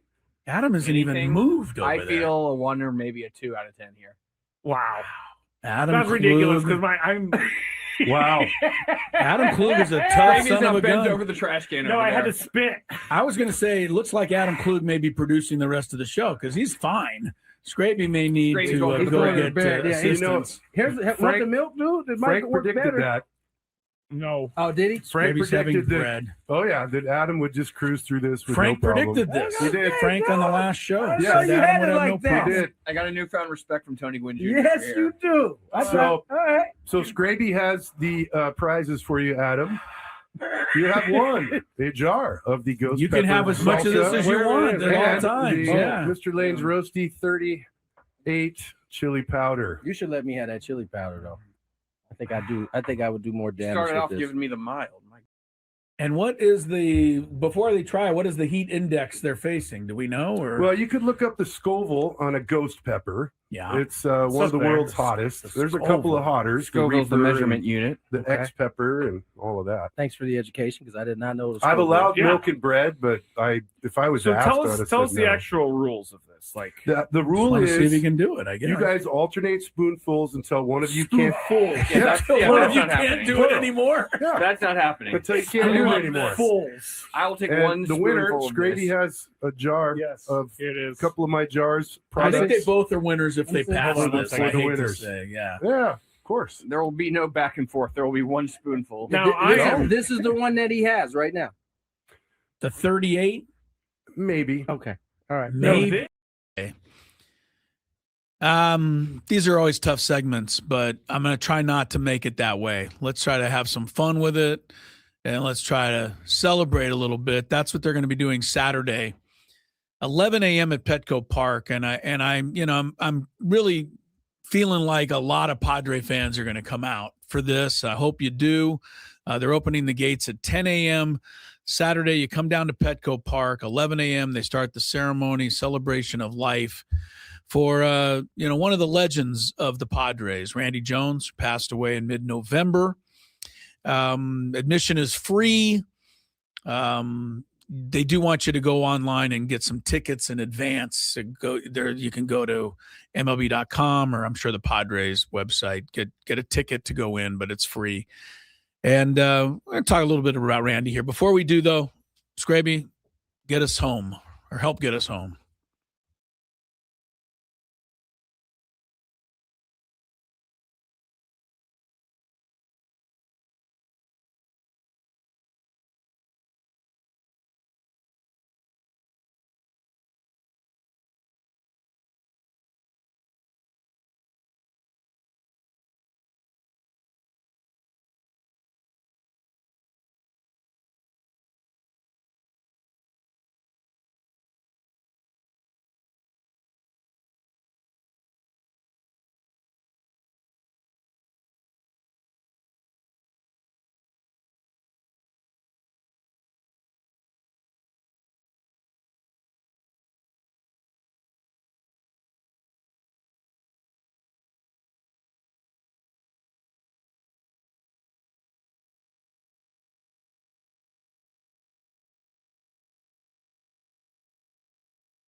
Randy Jones was a friend of all of ours here at the station. But much more than that, I mean, he was a hero to a lot of you, a lot of our fans here in San Diego. And I think Tony will quickly tell you, and all of us, that before Mr. Padre, Tony's dad, there was Randy. And he was really the first, player, I think, that put San Diego Padres baseball on the map. We know he won a Cy Young in 1976. Here's a couple things you may not remember about him. Real quick. Yeah, sorry, Tony. I think it's important to understand what you mean by, was really the first one, Mr. Padre. I mean, he was the first one to embrace San Diego as his return. Own. Right. And so it's not by chance that he ended up being here his whole adult life. Yeah. He was born in Fullerton. He went to Chapman College in Orange County, and then was drafted by the Padres, 5th round in 1972, and was in the bigs by 1973. He ended up the all-time, and still is, the all-time leader for the Padres in games started, 253. Innings pitched, 1,766. Complete games. I better hold on to this record, Tony. 71 complete games. Yeah, don't see anybody matching that. Nope. Don't see anybody getting to 18 shutouts either. He had 92 wins as a Padres, second only. You said he was drafted in 72 and was in the big leagues in 73? 73, yeah. I mean, that starts the timeline. You get a little bit of not a lot of time in the minors. No. Into the big leagues working. In 1974, he suffered through a season where he went with Padres weren't very good. He was 8-22 that year. But, man, did he come back in 75 and 76. He won the Cy Young in 76. In 75, he finished second to Tom Seaver in the Cy Young, and his stats were actually a little better in 75 than they were in 76. But we'll get into some of those other stats and numbers because Randy was about a lot more than numbers. And I think Scraby, I think you said it as well as anybody when we talked about him on the day of his passing back in November, but that year – you're kind of a self-proclaimed nobody in the world. You're not. But in terms of meeting a guy like Randy Jones, he never made anyone feel that way. And that's everybody across all walks of life. Yeah. I mean, And- sorry. Yeah, sorry. I thought you were going to keep going. But yeah, he was a guy who would stop and talk to fans. If someone would yell his name, he would go over and shake their hand and take a picture. He did not care about your status in life. He just cared about you. And I will never forget all the times we did the pregame show and he told me good job or something like that, which meant a lot to me because I was not comfortable doing those shows. As I said, as a kid, I didn't even know.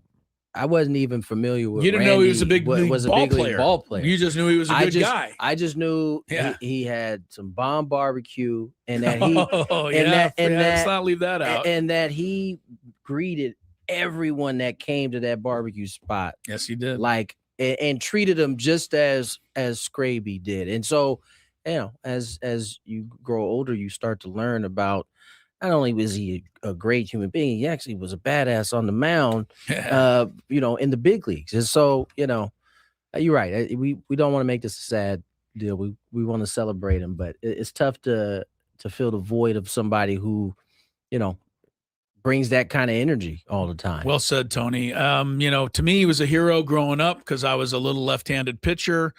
And I thought if Randy Jones can get these guys out, maybe I can too. Yeah. So he was a hero of mine, just watching him, from afar, growing up in LA and seeing him in the All-Star game in the mid-'70s and, whatever games I was able to watch. And then, how often do you get to meet your heroes? Not often. And how many times do you meet them and they exceed your expectations? That's what I can say about Randy Jones. And so, he's a friend. He will always be a friend. And I was glad I got to know him and go out to dinner with him a few times, and my wife and his wife, Marie. Those are memories I will cherish for a long time. He had a lot of fun making fun of my wife and the fact that she was vegetarian. We went to. I'm sure he did. He did because he had the barbecue. We went to with he and Marie. We went down to Rosarito one time down in Mexico, and we're at one of the taco stands down there deep into Mexico. And Randy and I go up and give us the beef tacos, whatever. And Lori goes up and asks the guy, "Excuse me, do you have lard in the beans?" And Randy Jones, to the day he died, would make fun of my wife for asking some guy in the heart of Mexico, "Did he have lard in the beans?" That is really funny. That was something. What was his answer, by the way? With the guy, I don't think he knew, and I think Lori just had to tough it out. I remember talking to Randy specifically in the beans.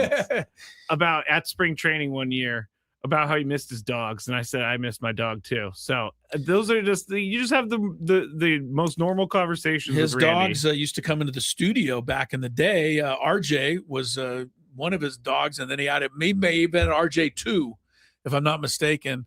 They went with him everywhere. AJ Casavell wrote a pretty cool little piece here on MLB.com. So if you're a Randy Jones fan, or just a Padre fan, go to MLB.com today. It's right there on the main baseball page. And AJ, he put 5 facts about Randy Jones. I think a lot of us know some of them, but not all of them. So I'll go through a few. One is his impact. Tony talked about it here in San Diego. In 1976, the year he would win the Cy Young, the Padres averaged 15,000 fans per game. Except when Randy started, 27,000. So 12,000 people basically every time came out just because he was pitching. That's awesome. So that gives you just a little bit of an idea of the kind of impact he had back then. His Cy Young season of 1976, he was 16-3 at the All-Star break. That's you don't see those kind of numbers any longer. He'd go on to complete 25 games that year. No pitcher anywhere in the National League has had that many since he did that. He also he had 93 strikeouts in 315 innings. Okay, listen to that number. Put first the of all. ball in play, son. 315 innings, but only 93 strikeouts. It says in the article, among qualified starters last year in baseball, that would be last. And if you actually doubled his amount of strikeouts, his ranking last year would have been second to last. So that's how far behind in that, in the strikeout world, but he got guys out and he knew how to get them out. He knew he could get you to put something in place soft day long. He used to tell me that Greg Luzinski, the big Philly slugger, hated him because he would look at Luzinski and he'd say, I'm going to throw you something. You're going to pull a ground ball to short. And like clockwork, Luzinski would ground to short and then scream at him on the way down to first base. Nothing more frustrating. Every time. 1975, we talked about that was a great year. And this is a lot of things that people remember was the fast games. Yeah. Because he didn't throw a lot of pitches. Him and Jim Cott, May 4th, 1977, 89 minutes for the whole game. It's the shortest game anywhere in the last 50 years. And Randy also pitched in the second shortest game against Steve Carlton of the Phillies, 91 minutes. He did it twice. How about Cobb famously having concert tickets that night and was showered in his seats for the 9 p.m. show? A game that started at 7. He was ready to go by 9. That is nuts. In the last, that's just wishful thinking now. If you're thinking about Jim that. Cott. Yeah. In fact, it's funny how Jim Cott and Randy Jones are linked. I don't know if Jim Cott, he's was a broadcaster for many years in New York. I don't know if Jim Cott ever felt the same connection to Randy Jones, but I always felt that. In the last 50 years, it says 9 major league games have been played in under 1 hour and 40 minutes. Randy Jones started 6 of those games. So that was that was part of his legacy on the mound, certainly. And I think his legacy off the mound beats it. I want to talk a little bit about his foundation, which is ongoing. He's given to so many different things in San Diego. Very simple, just, homes and opportunities and resources for people in the military and people less fortunate throughout San Diego. Randy Jones is part of that for a long, long part of his life. One other thing in the AJ story, I didn't know they have a great video in here that you can click on. We would show it to you on the YouTube, but there's no sound. You wouldn't be able to hear anything. Yeah. But it's Randy Jones getting all 9 outs that he got in the 1976 All-Star game. Pretty cool to see Rod Carew rolling over on a ground ball against Randy Jones, or many of the others who were Thurman Munson, I think, came up, and some of the other sluggers. And you said it, Tony. All 9 outs are soft contact or little pop-ups or the junk man. As just they like couldn't to call hit the them. ball, square it up. That's what AJ said in the story. Could not square the ball up. I bet against Randy. Who was it from Philly? He was Luzinski. I bet you Luzinski was dog cussing him about throw me a fastball. And Randy said, nope, I'm just gonna keep throwing you this sinker right below the zone. Sinker. Beat it right into the ground. And they knew it was coming.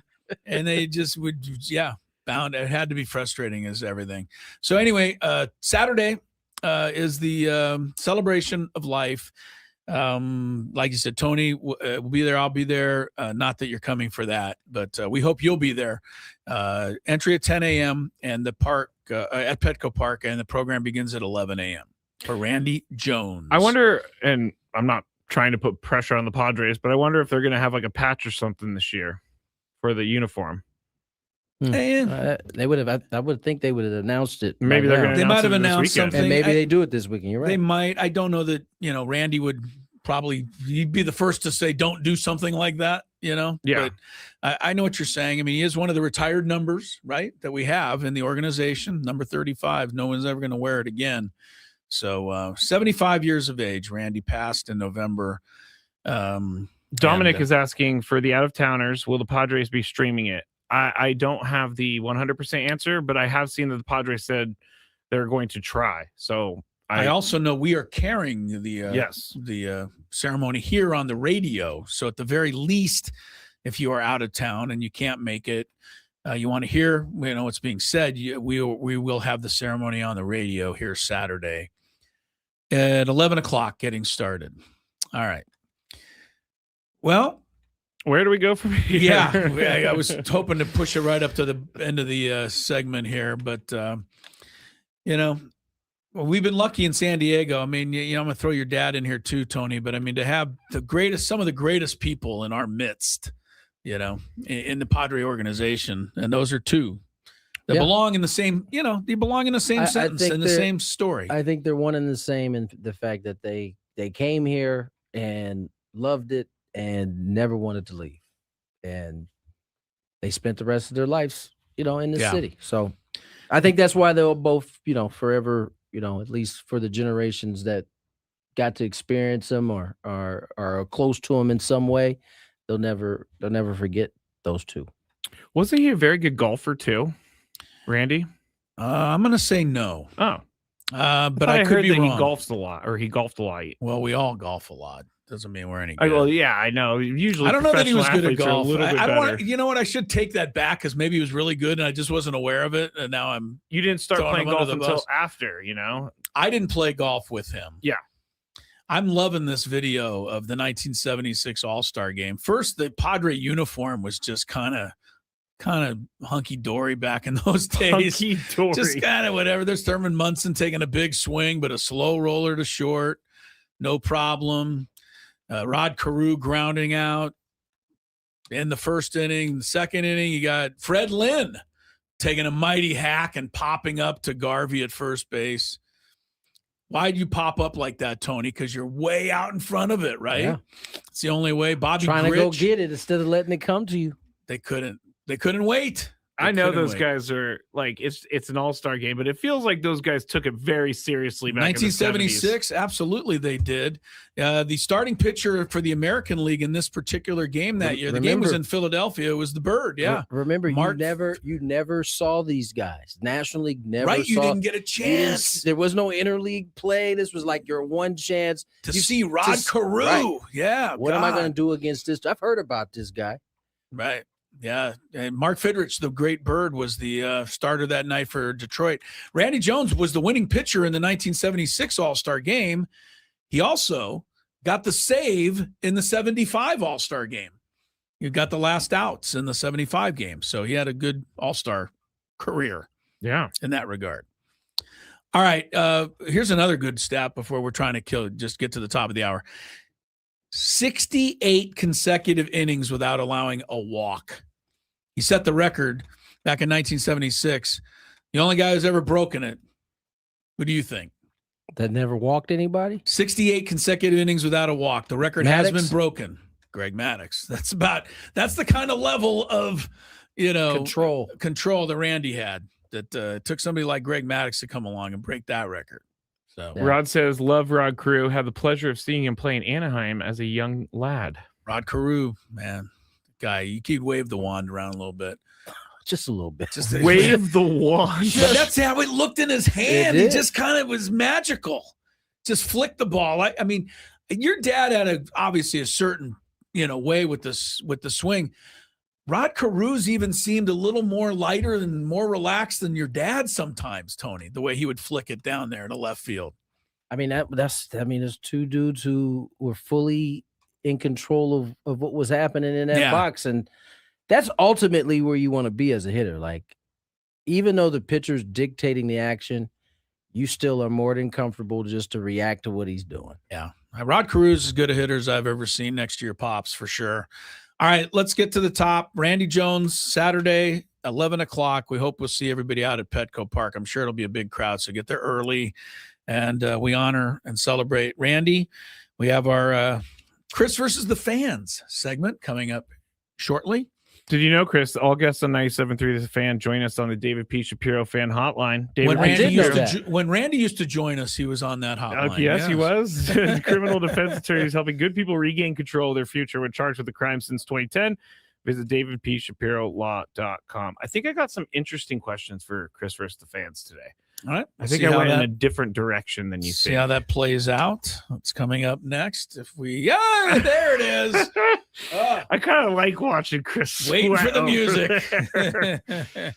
Yeah, that's what happens when you have a 24-minute segment, but you only have 21 minutes of material. Yes. More Gwynn and Chris, 2 hours to go.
Live from the Bill House Studios, we know how. Tony Gwynn Jr., Chris Ello, Matthew Scraby, not a big five.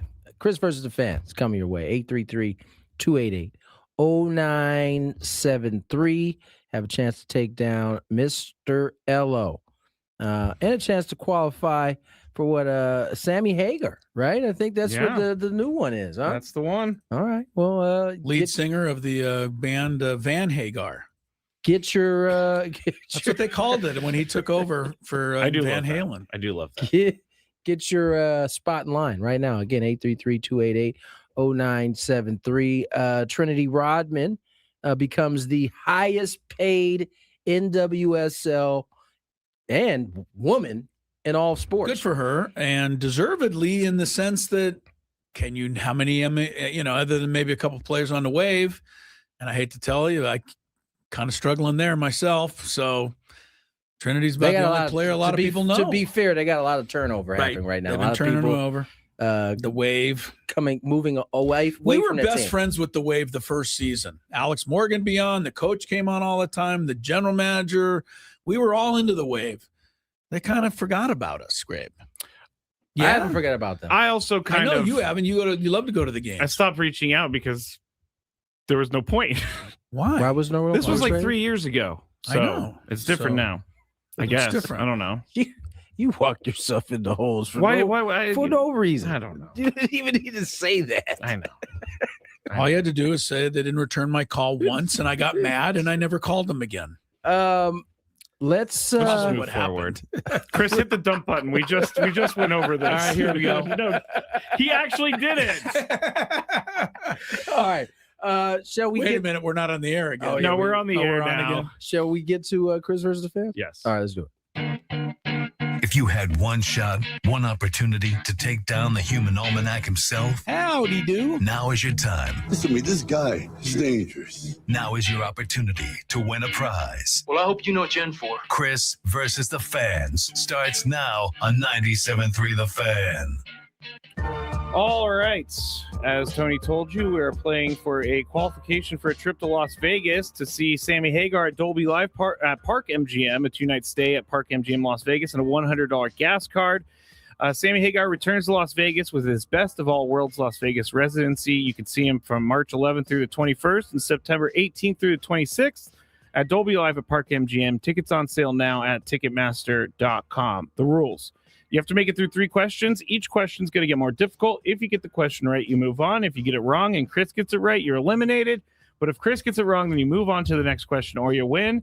If you're a first-time player, let us know before you get into it, and you get that for free. Want to give us our first contestant there, buddy? I was going to say something, but I self-edit.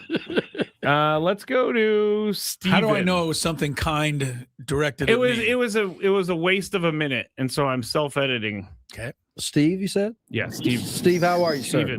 Steven, how are you? Hello? Hey guys. What's how up? are you, Steven? Hello? Hello? Yeah, we got you. Can you hear me? Yeah, I got you now. Okay. All right, here we go. First question.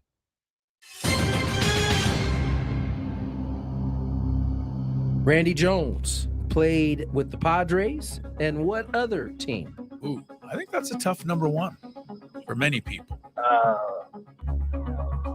The Phillies? Phillies. I know that Chris knows this. Metropolitan. Yeah. Sorry Wrong about that. pinstripes. That was a tough draw there, Steve. I thought, honestly, when I wrote that earlier, I thought we were going to mention it during the last second. Oh, yeah. Either way. We didn't get to it, unfortunately. Yeah, I'm sorry about that, Steve. All right, it happens. Luck of the draw, as they say. All right, let's go to... Sometimes the first question is, what color is an orange? And you just kind of luck out. Yeah, for real.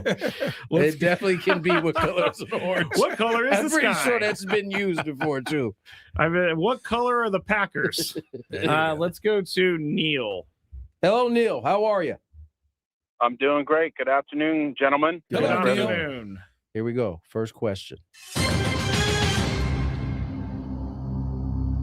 These are some tough first questions, I must say. How about this one? Who was the AFC number 1 seed this year? Number 1 seed.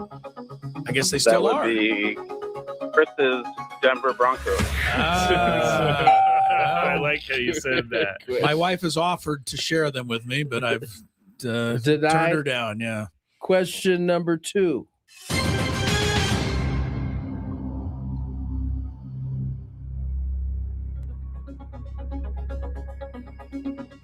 Sam Bradford played for 4 teams. Huh. Which team was his last? It's a 2? Ooh.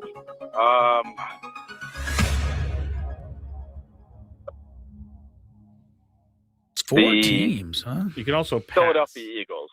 He's going with the Eagles. The Eagles. Stay there. Stay there. I'm thinking of him as a Ram, pretty much. I can't even remember another team he played for. I say he went back to college and finished with the Oklahoma Sooners. He finished with the Oklahoma he went back Sooners. to college. I don't remember another team. Is that right? I don't even have a guess. The Cardinals is the correct answer. He played with the Rams, the Eagles for 1 year, 2 years with the Vikings. Did play with the Eagles and the Arizona Cardinals. Well, Neil, I give you credit for even guessing Eagles then. Nice I didn't recall I'm an Eagles fan. Very good. Okay. Here we go. Go Birds. Question number 3. I'm definitely going to use this homer question right here.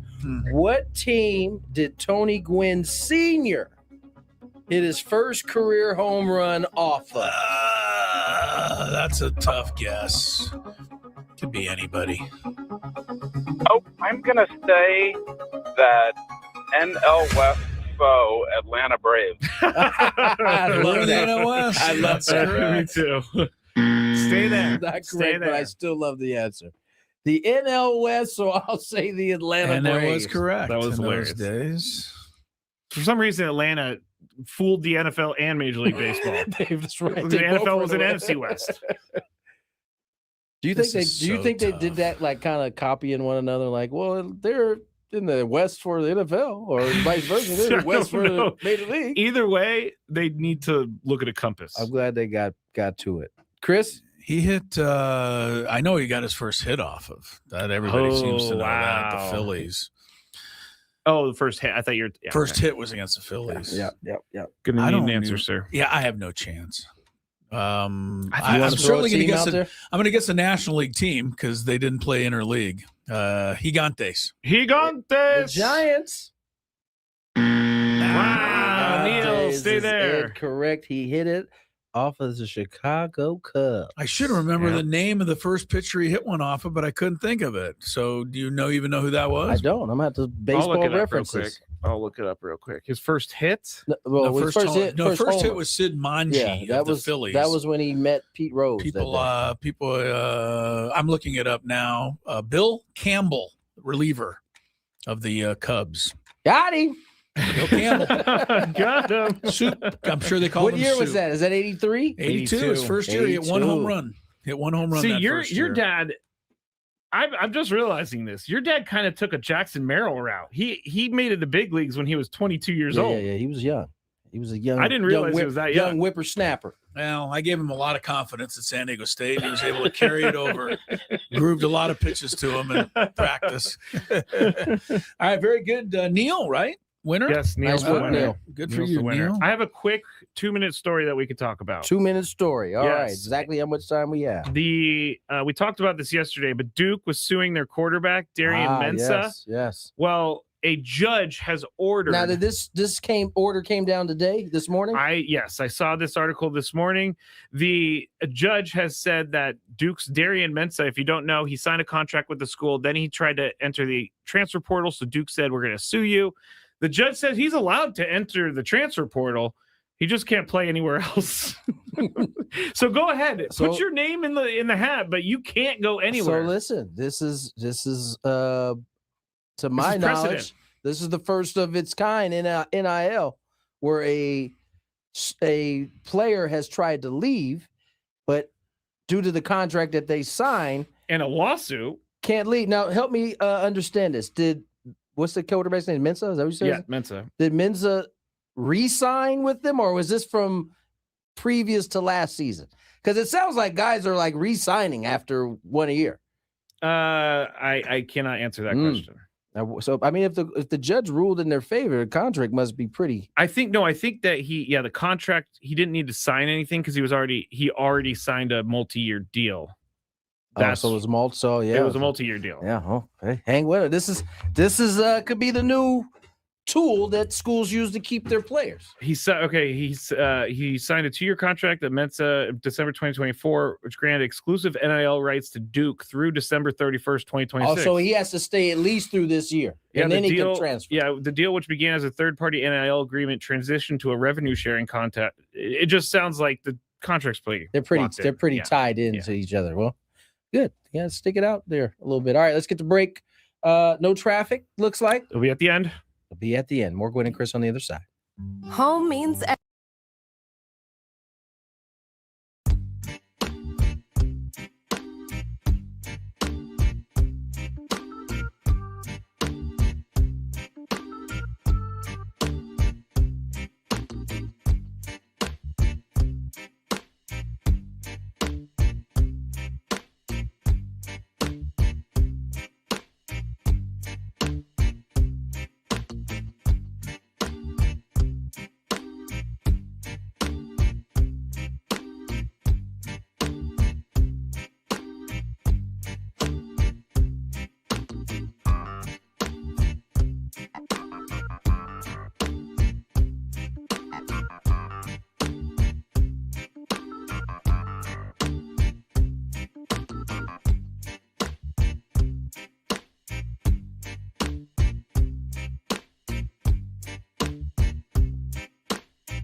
last segment. So what do you got? Well, I just looked up. I shared it with you, but I want to share with everybody. Tony, all-time home run leader for Tony Gwynn was a lefty by the name of Tom Browning. He hit 4 home runs off of him. I think that would surprise some people that a lefty would be the guy he hit the most home runs off of, not a righty. Browning is one of 7 left-handers in the history of Major League Baseball to throw a perfect game. Yeah, I remember Tom Browning snapped his elbow at Qualcomm, and I still remember him yelling, writhing in pain. I can't imagine that felt too good. Nah, not at all. Who was the last pitcher to pitch a perfect game? Scraby. Last pitcher to pitch a perfect game. It's Wow. been a Big while, leagues. right? What was the year? 2023. Ooh. You'll remember it when I say his name, but I don't think you'll remember it. I think it's the Yankees guy. You're Domingo right. Germán. Very good, Scrape. Nice job. The only reason I don't even Scraby remember versus that. the fan. Very good. Good The only job. reason I remember is because people are like, "How did he throw a perfect game?" He hasn't won too many other games. Yeah. Anyway, but he won that one. The no hitter is down a lot. I don't believe there was one last year, right? No, there was not one last year. One of the reasons it's hard to pitch a no hitter is nobody pitches a complete game anymore. That's also right. true. Scraby, you know what I want? Scraby, can you do something for me? What? While Sure. we're looking, got to talk.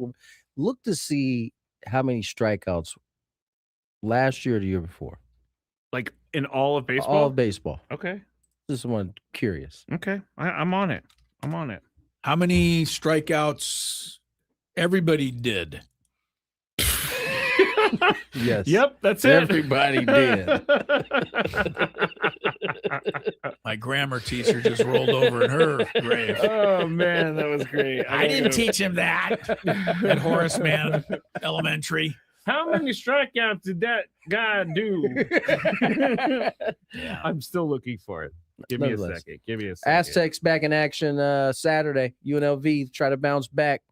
Not an easy one. Nope, UNLV it's just never beat an easy Utah one. State. Yeah, never an easy one. Although for some reason, I think they lost last year or the year before, but they almost always win there for some reason. That's been a big we need thing. in the way that we haven't won in Grand Canyon. I think we need to kind of opposite's been true at UNLV. Keep that to be true in UNLV. Thomas and Mack Center has been kind of the Aztecs' home, especially with all the success they've had in the tournament there and against UNLV.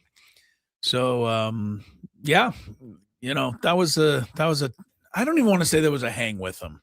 That's not a hang with them. That's like a give it back to us. Stole it. I have the answer. What do you got? In 2025, the strikeout was 40. They struck out 40,645 times throughout the season. How many?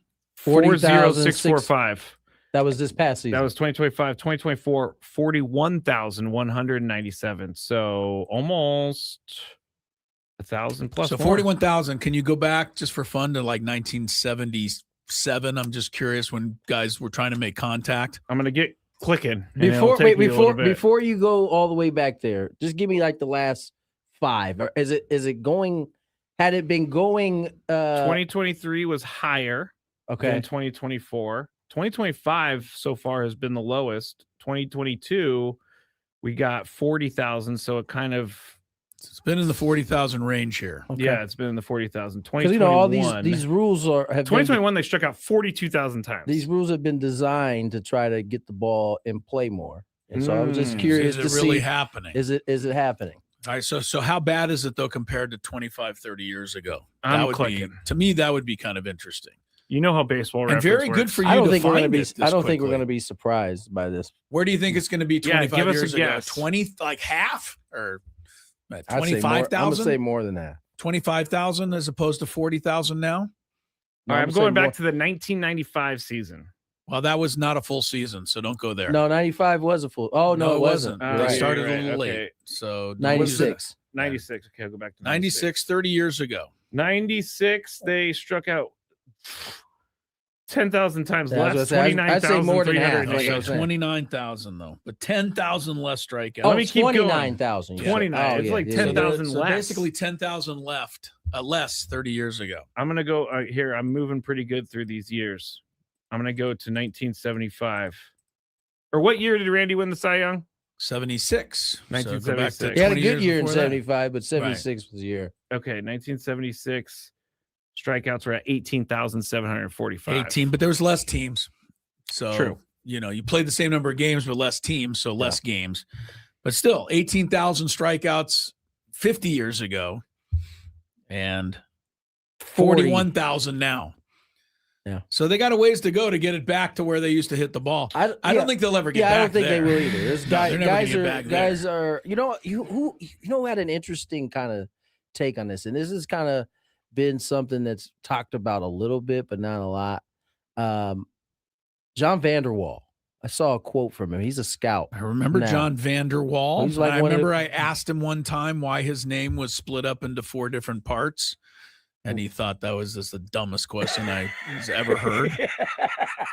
I think he was right. It was pretty dumb. It was like Van der Wall. Yeah. Like, Anyway. But he was saying that, in his opinion, pitching hasn't changed a whole lot. He said technology has gotten a whole lot better. Radar guns are now picking up the ball way further out than it was, which is why he thinks his mind velocities are up compared to what there's no way guys are throwing faster now than like Nolan Ryan did, but the numbers indicate that they are. This is what so that's Vanderwall a good point saying, by right, Vanderwall was that the technology has improved in a way that gives like, us data that we didn't where would have Nolan before. Ryan be this if he pitched last year? I have no doubt that they're throwing harder. But I don't know that we're talking 10 and on average 10 miles per hour or more. Each team used to have one 93-mile-an-hour guy, and you do, he's coming in. I remember now 93, you can't even make the major leagues. I remember Rob Dibble used to sit at like 99, 100, and it was it's a wrap. Nobody's hitting this. Right. Now every team's got 4 or 5 of those guys. So nonetheless, looking forward to baseball season as we get closer. We're and closer. 2.5 weeks away. I actually am getting kind of excited. Pitchers and catchers gonna report. This is my least favorite time of the year because we don't have anything. We're just speculating forever, especially in baseball. Speculating about what? Who they're going to sign, what they should do. Last year, I was complaining that they didn't have a left fielder. You want to hear some stupid speculating? Sure. All right, Bill Connolly. ESPN.com today. What did old Bill do to you? Bill, he didn't do anything to me. Bill is speculating next year's college football playoff. Those are my favorites. Are you serious? Right when the season ends, number 11. He's got number 11 BYU will play at number 6 Ohio State, and the winner. It's going to be a great game. And the winner will play number 3 Notre Dame. They made it back in. Notre Dame made it back in. They'll be back in next year. This is interesting. If it's not going to happen. But Ole Miss number 9 will play number 8 Miami, a rematch, and the winner will play number 1 Indiana. So Miami could play Indiana again. Bill Connolly has it all scoped out. Why even play next season? Where's Just San Diego match State? these up. They're in the 12th spot. Oh, okay. No, they're not. Nobody's in the 12th spot. Nobody's in the 12th spot. They have it Who's empty. this guy? We need to follow him. I know. Bill Connolly's picking the Aztecs. There are certain things that bothers Chris more than anything, and it's the prediction stuff. That stuff's a waste of time. That is so absurd. It's fun. It's just for fun.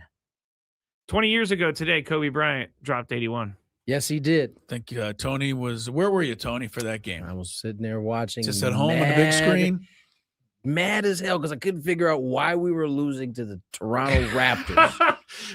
That's why he got 81. That's 100% right, because they were losing the game. They were losing, and they were getting they looked terrible he was doing this in the first half. They were still losing. It was just like kind of wasn't paying attention. And all of a sudden, you looked up and he had like 50, and he was in that back when in this time. Kobe used to get into that mode, and you could just almost feel it about to happen. But you didn't know what it was going to look like when it was done. But 81 points later. Did they end up winning the game? They ended up winning the game. They won. I'm looking this up for fun. but you take a guess, Tony, since you're the Laker guy. Give it to me. Who was the second leading scorer in that game for the Lakers? Who would it have been? It had to have been Sasha Vujacic? Had to have been Lamar. Oh. Lamar Odom had 8 points in the game. Chris Mim out of Texas. Wow, I forgot about that guy. He had 12.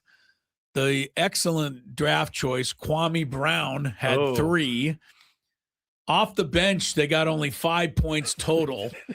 Kobe scored 81. But the second leading scorer, you're going to love this. You guys are going to just laugh your whole day. Was it Smush Parker? It was. Smush Parker. Any Laker fan remember Smush? Smush is still on his day, still trying to make it to the referee as an NBA referee. Is he? Really? Okay. He's like in it. All right. Hey, that's not so bad. No, like a guy who's actually played I the game. remember, was it Workman? He was a former player, played for the Pacers.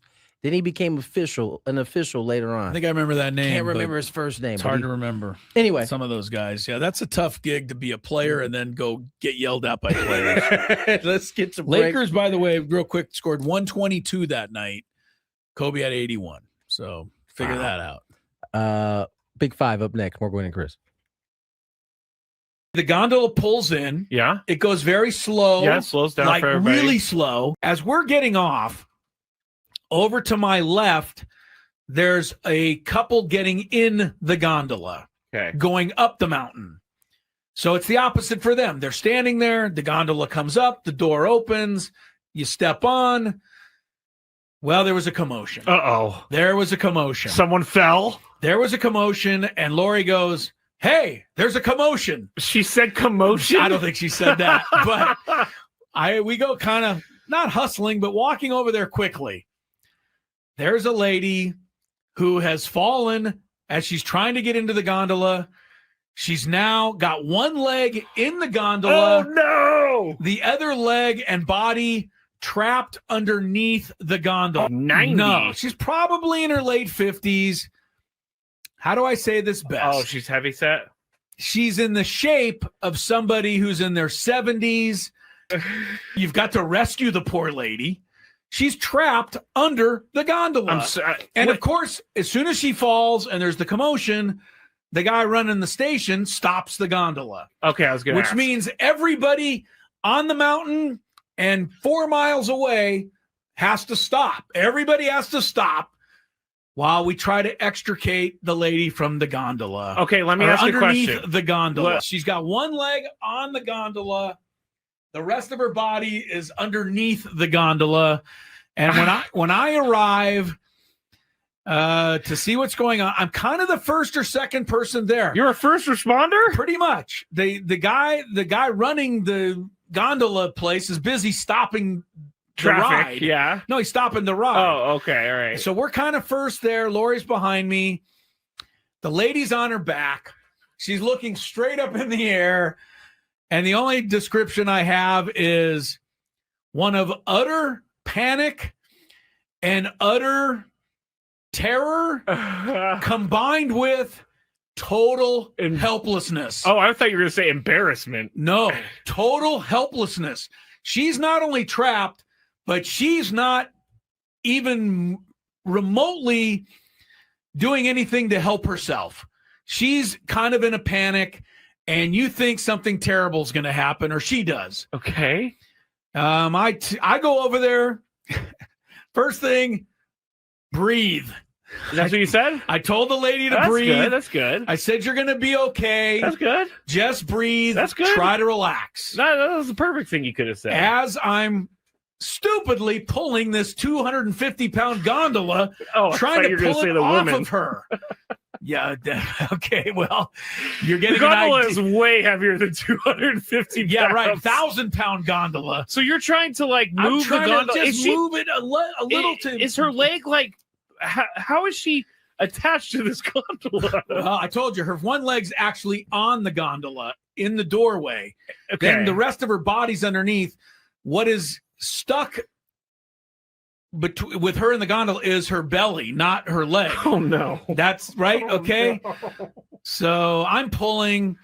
By the time finally a couple more people pull and we are able to get enough airway to get her to scramble out of there. And then she immediately stepped on the gondola to go take her ride up the mountain. And off she went. This is I felt like I saved her life. I really do. I honestly feel like I almost saved her life. I kind of will credit you with this. You know, she was, I think if I didn't tell her to breathe, I think she would have gone into some sort of shock or whatever you do. No, she was you're going right. into You're a right. panic, Scraby. You're She was going into absolutely an absolute panic. And, you know, I had to, calming her down, I think was the number one thing. She wasn't in any real danger, but she wasn't feeling great because she was trapped under the gondola. But the fact look that you said her belly was... Yes, her belly, yeah. I'm telling you, Scrabe, it was a factor. And there was, you know, there's a couple of people pulling on an arm trying to drag her out. I'm crying. I know. There's people on the other side with their arm. They're trying to drag her. I'm like lifting the gondola so she can get a little room to get out of there. You're like, hey, I'm going to take the gondola. It's lighter. All right. I didn't say that. You did. But it was quite the scene. I am happy that she's okay, obviously. She's fine. If she this got was right on the gondola. If this was a worse story, I would not be laughing. But she's fine. You did probably help her a lot more than you think you did. I think so. Because she was able to calm down just a tad. The gondola pulls in. Yeah. It goes very slow. Yeah, it slows down like for everybody. really slow. As we're getting off, over to my left, there's a couple getting in the gondola, going up the mountain. So it's the opposite for them. They're standing there. The gondola comes up. The door opens. You step on. Well, there was a commotion. Uh-oh. There was a commotion. Someone fell? There was a commotion, and Lori goes, hey, there's a commotion. She said commotion? I don't think she said that, but we go kind of not hustling, but walking over there quickly. There's a lady who has fallen as she's trying to get into the gondola. She's now got one leg in the gondola. Oh, no! The other leg and body trapped underneath the gondola. 90. No, she's probably in her late 50s. How do I say this best? Oh, she's heavy set? She's in the shape of somebody who's in their 70s. You've got to rescue the poor lady. She's Five on the clock.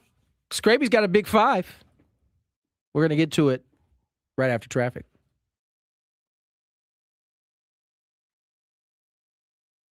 Go after accidents or injury. Here's Kelly Danick. Just a couple things to mention here. Crash over the right shoulder, southbound 5 right before Imperial. Also, watch out for trash can bouncing around in lanes. Northbound 125 right before the 8. In La Presa, some police activities got the intersection of Hamashaw Road and Gillespie Drive closed. And we're getting reports of a possible brush or encampment fire in the North County. East 78 past Sycamore. It's over the right shoulder. I'm Kelly Danick with Gwynn and Chris, San Diego's #1 sports station, 97.3 The Fan. It's that time of the show when we check on the latest in sports. Only the most important topics and questions are brought to light. Stop what you're doing and listen. These news stories will astound and amaze you. The one, the only. Oh my God, who the hell cares? The Big Five starts now on 97.3 The Fan. I would like to remind everyone we are broadcasting live from the Bill House Studios. We know how.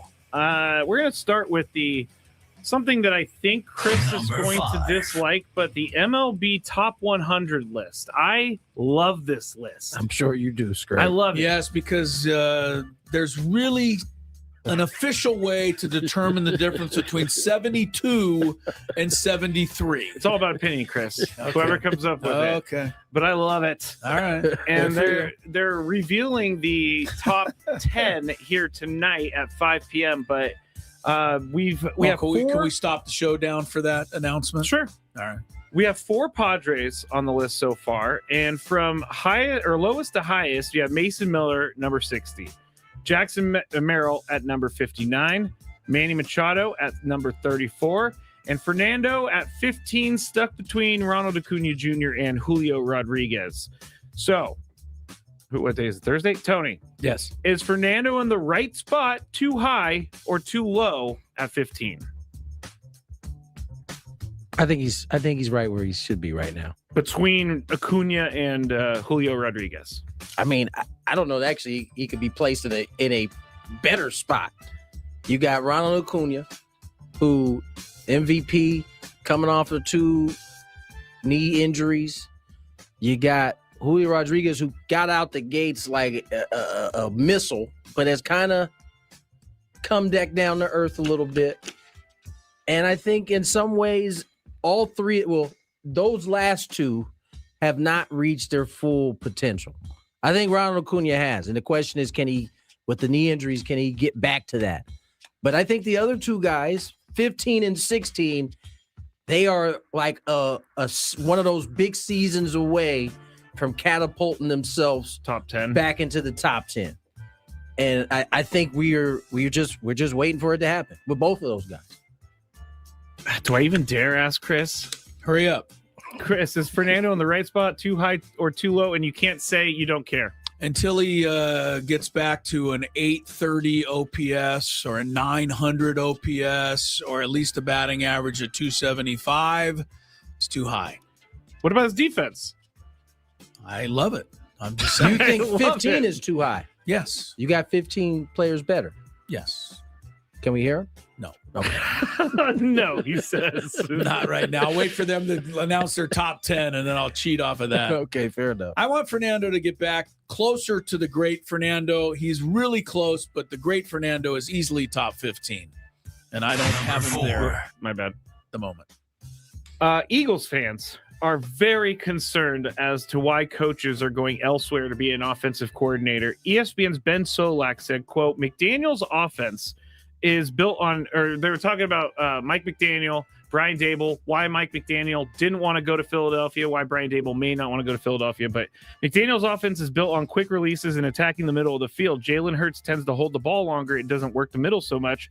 So the scheme would have needed major changes. With Daboll, though, I think all the tools were already there, end quote. Now, Daboll... So who said this? ESPN's Ben Solak. He knows. Remember the kid...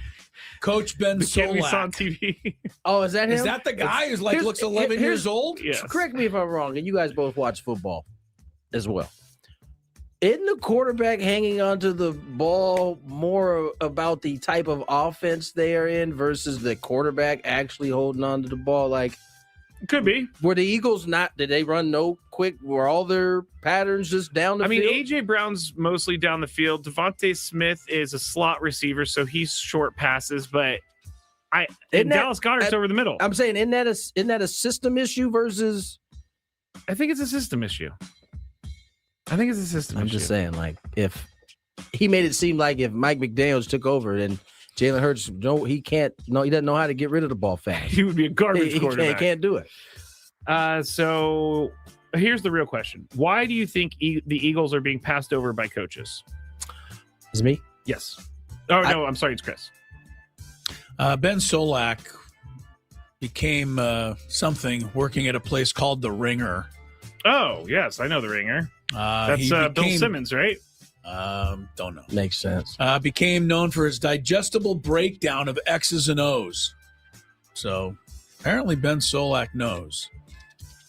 What do you think? Why do you think Eagles? So he says that the Eagles are what now? They're not. His quote really doesn't. Read the quote again. I'm going with Ben here. The quote is, McDaniel's offense is built on quick releases and attacking the middle of the field. Jalen Hurts tends to hold the ball longer and doesn't work the middle as much, so the scheme would have needed major changes. With Daboll, though, I think all the tools were already there.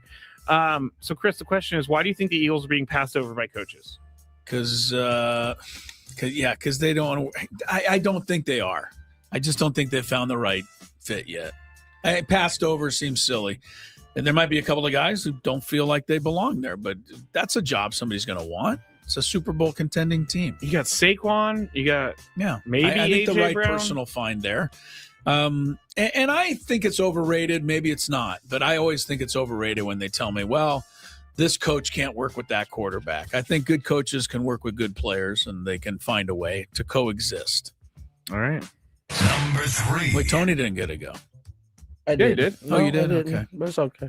Wait, I thought you did. I didn't. You didn't ask me the question. Oh, why do you think the Eagles are being passed over by coaches? I don't think they're being passed over by coaches. I agree with Chris. I don't think they found the right fit.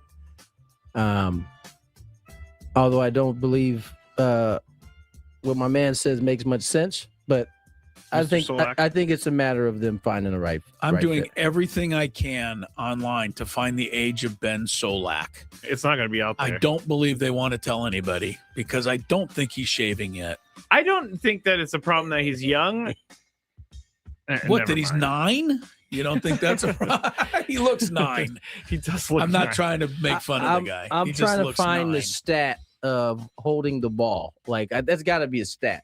I would say that maybe Cam Ward has the longest holding the ball because he has no line. I don't know what that is, but I know Tua doesn't have that because he couldn't hold it because he'd be sacked by then. And McDaniels. So it's kind of a weird stat in a sense. Right. It is a slightly strange stat. Number 3. All right, Tony, you're going to be up first for this one. It's very simple, but Brian Flores' name has been bantied about as a head coach. Bantied about. He said that he's going to go back to the Vikings if he doesn't get a head coaching job, but it doesn't look like he's going to get a head coaching job. Tony, why isn't Brian Flores a bigger name for head coach? I thought he's in the hunt right now for Pittsburgh and a few of these. They're already talking about him coming back to the Vikings. No, I believe they hired him and they say they want him in case he doesn't get a job. That's how I read it. What was the question again? I'm sorry. Why isn't Brian Flores a bigger name for head coach? I don't know. Maybe his last stint in Miami? Yeah, that didn't go well. Is still kind of being held over his head. Although the Viking defense was pretty good last year, I don't know that their team had the kind of success that gets you the momentum that gets you these type of jobs, right? I mean, everybody who is signing with you got Green Bay, you got Chicago, Los Angeles, the Chargers. Yeah.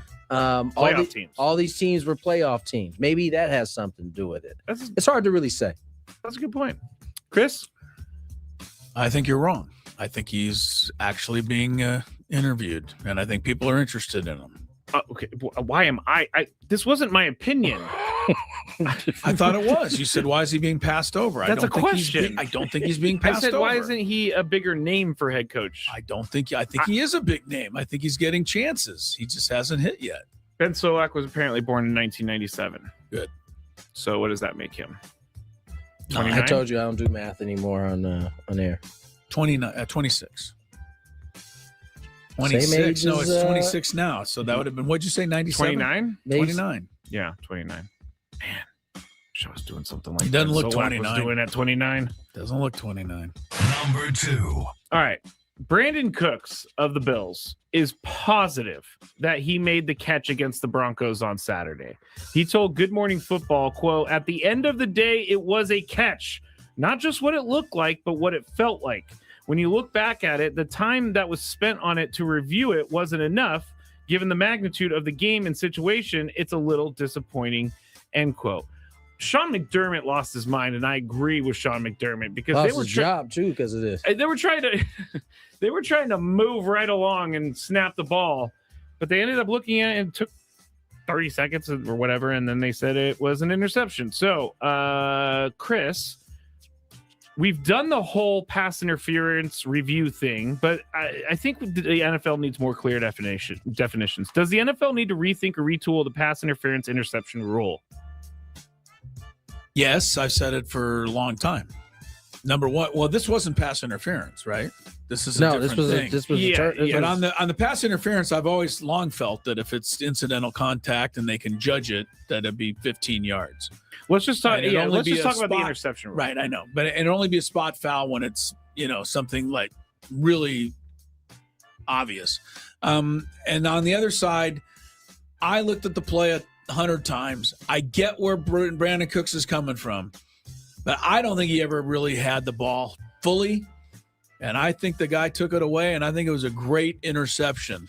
My complaint was that there was a little contact, and if you wanted to call PI there, I think you could have, being as you did on the next two when Denver got it. Let's say you're the official. Right. I would have given it a pick. I thought it was it was two guys going for the ball. But hold on. Let's back this up a little bit because we just finished beating up the NCAA officials for making a call that he is guessing because it's not possible to actually see So you needed replay to get this right. Even in replay, you couldn't tell if there was a secure catch. Right. So I'm going with the guy that ended up with a ball.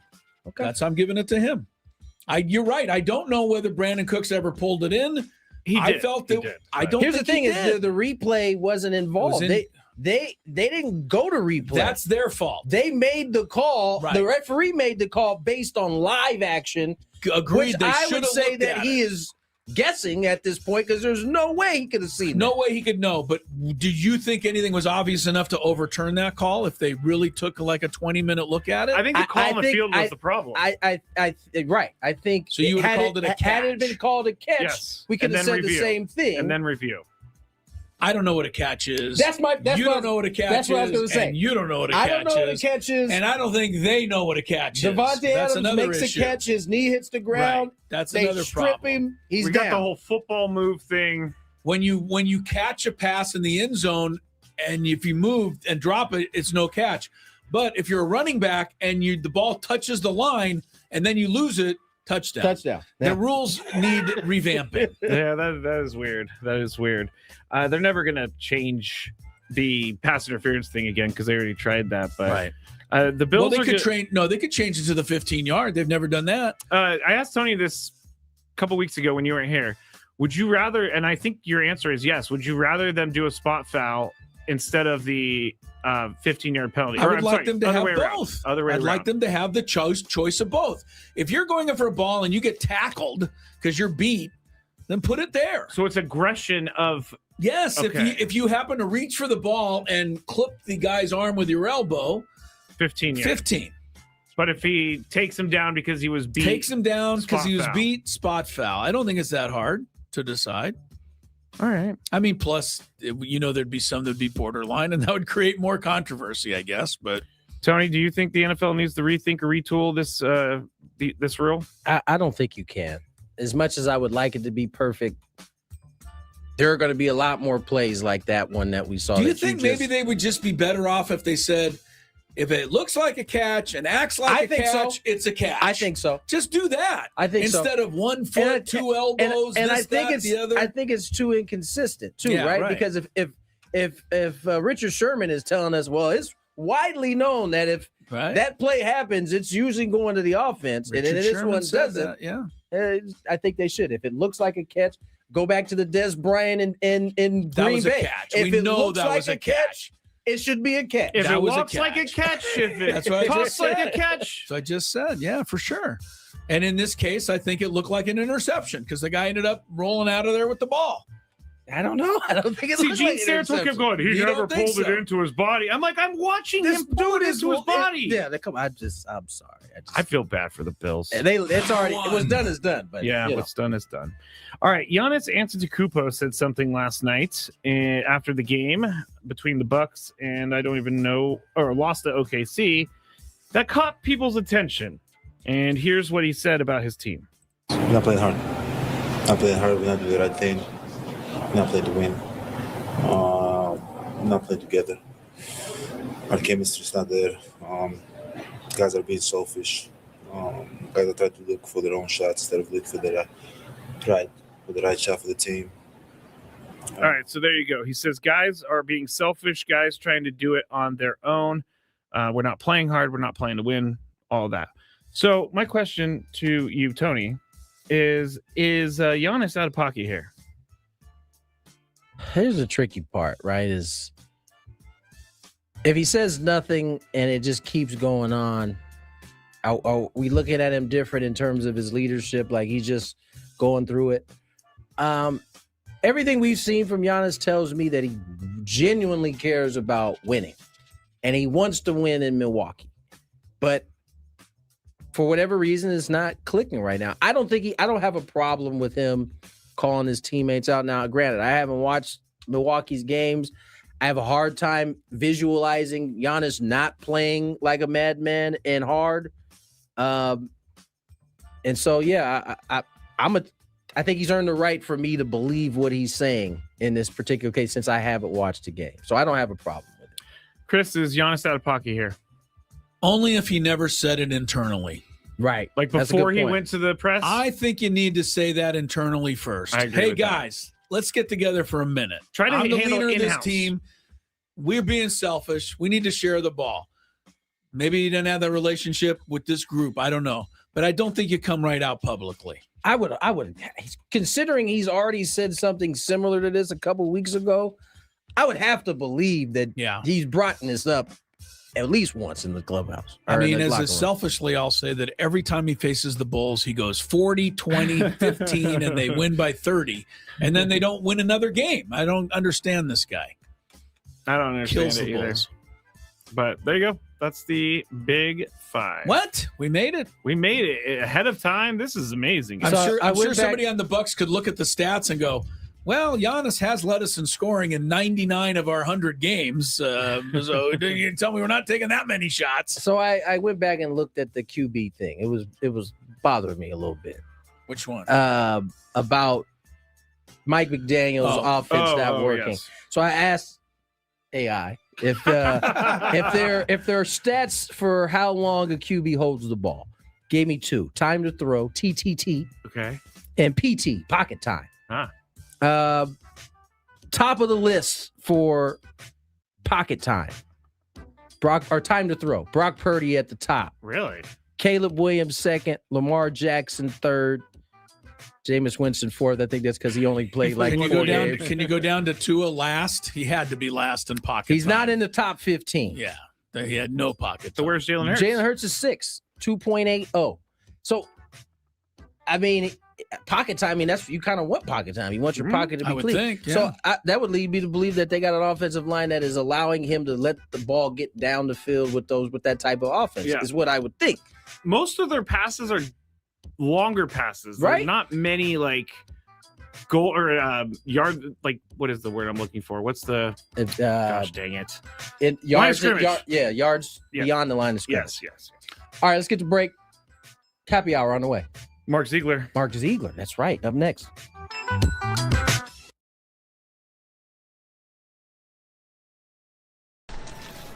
What are we doing, guys?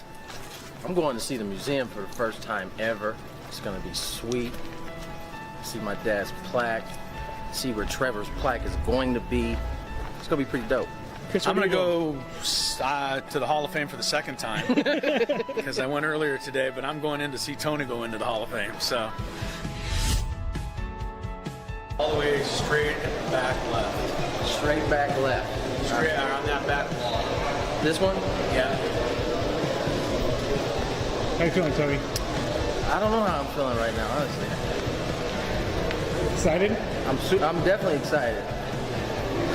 Hello, Eric. How you doing? Pretty good.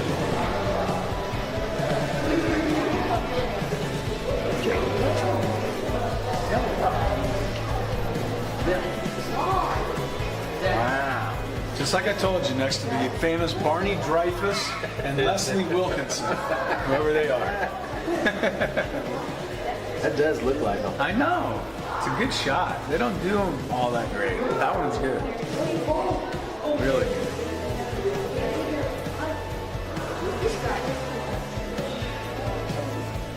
I missed a year. 300.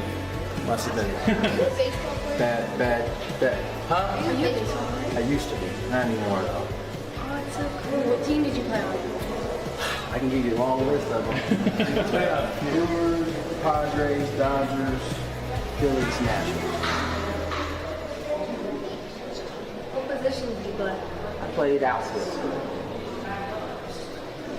This was my dad.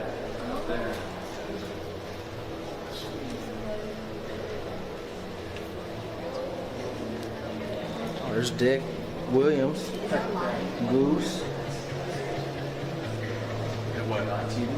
I think he'd be pretty happy with his company over there or something.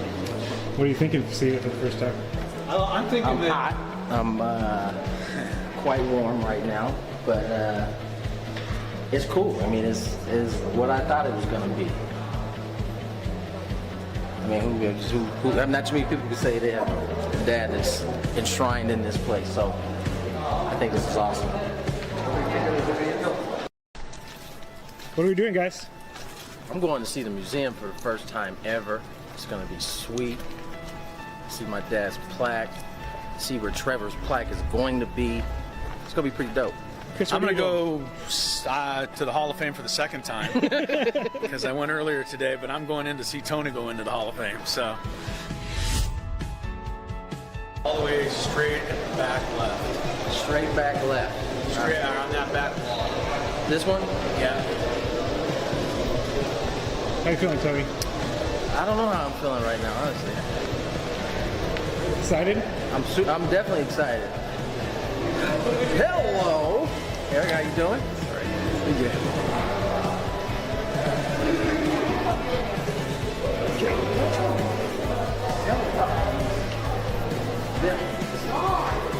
Wow.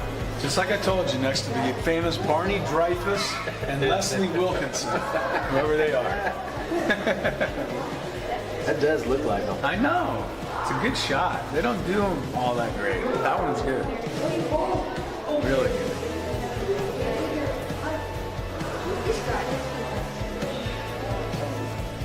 I missed a year. 300. Must have been bad. Huh? Are you a baseball player? I used to be. Not anymore, though. Oh, it's so cool. What team did you play on? I can give you a long list of them. Brewers, Padres, Dodgers, Phillies, Nationals. What position did you play? I played outfield. This was my dad.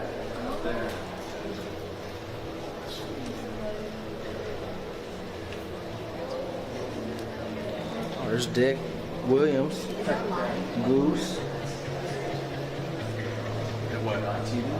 I think he'd be pretty happy with his company over here. So. What are you thinking to see it for the first time? I'm thinking that hot. I'm quite warm right now, but it's cool. I mean, it's what I thought it was going to be. I mean, who not too many people can say they have a dad that's enshrined in this place, so I think this is awesome. What are we doing, guys? I'm going to see the museum for the first time ever. It's going to be sweet. See my dad's plaque. See where Trevor's plaque is going to be. It's going to be pretty dope.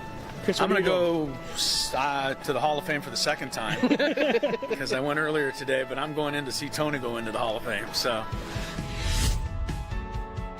all the way straight back left. Straight back left. Straight around that back wall. This one? Yeah. How you feeling, Tony? I don't know how I'm feeling right now, honestly. Basketball. Tritons taking on the UC Davis. Tip off right around 6 o'clock following our show today. A couple of quick headlines before we bring on Mark Ziegler. Mackenzie Gore traded to the Rangers. Nationals get a bunch of prospects. Last night, I guess it was Freddie Peralta went to the Mets from the Brewers. And one NFL coaching hire today. Not exactly the biggest name on the board. So I can't remember his name. Going to the Ravens from the Rams. I didn't have the page up. Jesse Minter. Thank you. New coach of your Ravens. Better out than me, there, Tony. Baltimore I was sitting fans. here searching my brain. You didn't know either, did you? I was looking at you. I was like, I know I should know this. Right. We all should have known it, but we don't remember it. All right. Mark Ziegler going to join us. He is here from the San Diego Union Tribune. Mark and I were texting back and forth here a little bit this morning about the call last night. Mark, thanks for joining us. And first of all, Tony and I both want to get it out there before we start complaining that the ref didn't shoot 3 for 18 from the three. The ref didn't miss the free throw, right? If BJ hits those, it might be a different story. So let's get that. That is true, and that's clear. But the call itself, and I'm of the opinion, as I said earlier, that the ref who made the call, Anderson, on the other side of the floor, took an educated guess that Tay Simmons, when he reached for Williams driving the lane, made contact and made the call. The ref standing right behind her did not make the call. So what have you gathered since last night? Pretty similar. I think that's pretty astute, but you're an official and you get these things. So I ran it by a few pretty high-level Division I officials who obviously aren't going to comment. But what they told me is their mechanics instruct them that the lead official, the guy on the baseline, is not supposed to make a call through a tangle of bodies. Yeah. And you were supposed to defer to, in this case, the center ref, which is the two ref. There's two refs that are sort of trailing the play, but the trail ref was Keith Kimball. He was on the opposite side of the court, near midcourt, so he's out of the play. But Brian Dorsey, the 5th-ranked official in the country, by the way, is right there. You're supposed to defer to him. He passed on the call, didn't think there was enough contact. That was the first thing these guys said. And he said that, typically ahead of an officiating consortium, in this case, Terry Oglesby, should sort of call him on the carpet for it and say, look, our mechanics, you're not supposed to make that call. And he kind of proved it by the way he weaved through players to point at Tay Simmons afterwards. And then the second thing he said is, and he had a good point, he goes, if nobody makes that call, what's the reaction today? It's probably like, nice try by Grand Canyon. They blew a 12-point lead. They should have won. And instead, you have this backlash and uproar and people watching the video and micromanaging and, freeze framing it and saying, where's the contact? And the officials want to avoid being the story. Now they're the story. And so the easier, the sort of the path of least resistance there is to make no call. Mark, I didn't have the opportunity to read your article this morning, so I came on out of the gate kind of hot, and I blamed it on Mountain West Conference officials. Now, come to find out, there weren't any typical Mountain West Conference officials. These were some of the top-ranked officials in the country. How does that mechanism work? Because typically in a Mountain West Conference game, you get Mountain West Conference officials. That was not the case last night. You had some of the best in the country on the floor.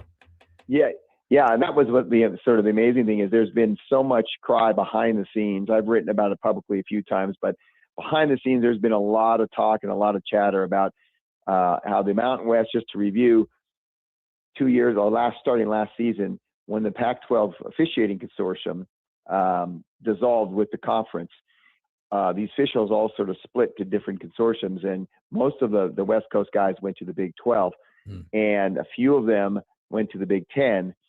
Most conferences went to the Big 12 consortium, or all the West Coast conferences, except for the Mountain West, who went to the Big 10, and now they're assigning officials. They don't have enough good officials to go around, and they've been reluctant to send their top Big 10 guys to Mountain West games. This happened to be the only time all season that they actually did. And the reason was because Keith Kimball and Brian Dorsey did the UCLA Purdue game in LA the night before.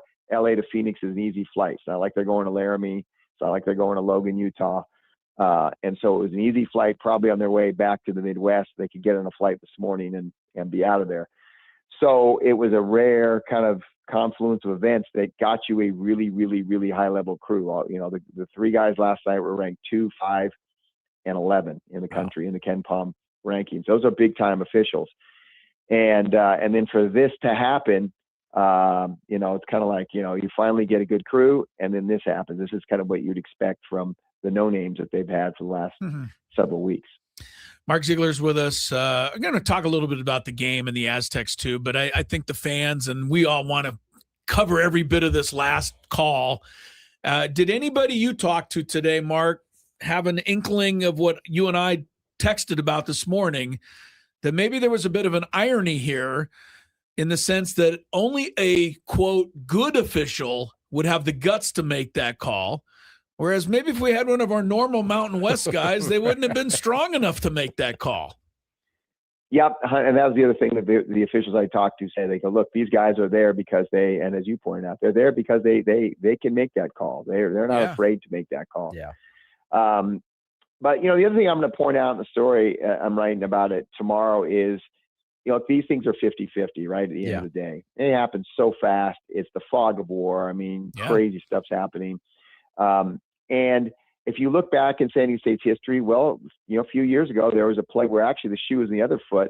San Diego State was down 1, driving down the floor. Matt Bradley got a good look at the basket in Colorado State Center. It's on the road. His two arms are reached over. It's a clear foul when you see the stop action photo. And Paul Self does not call it.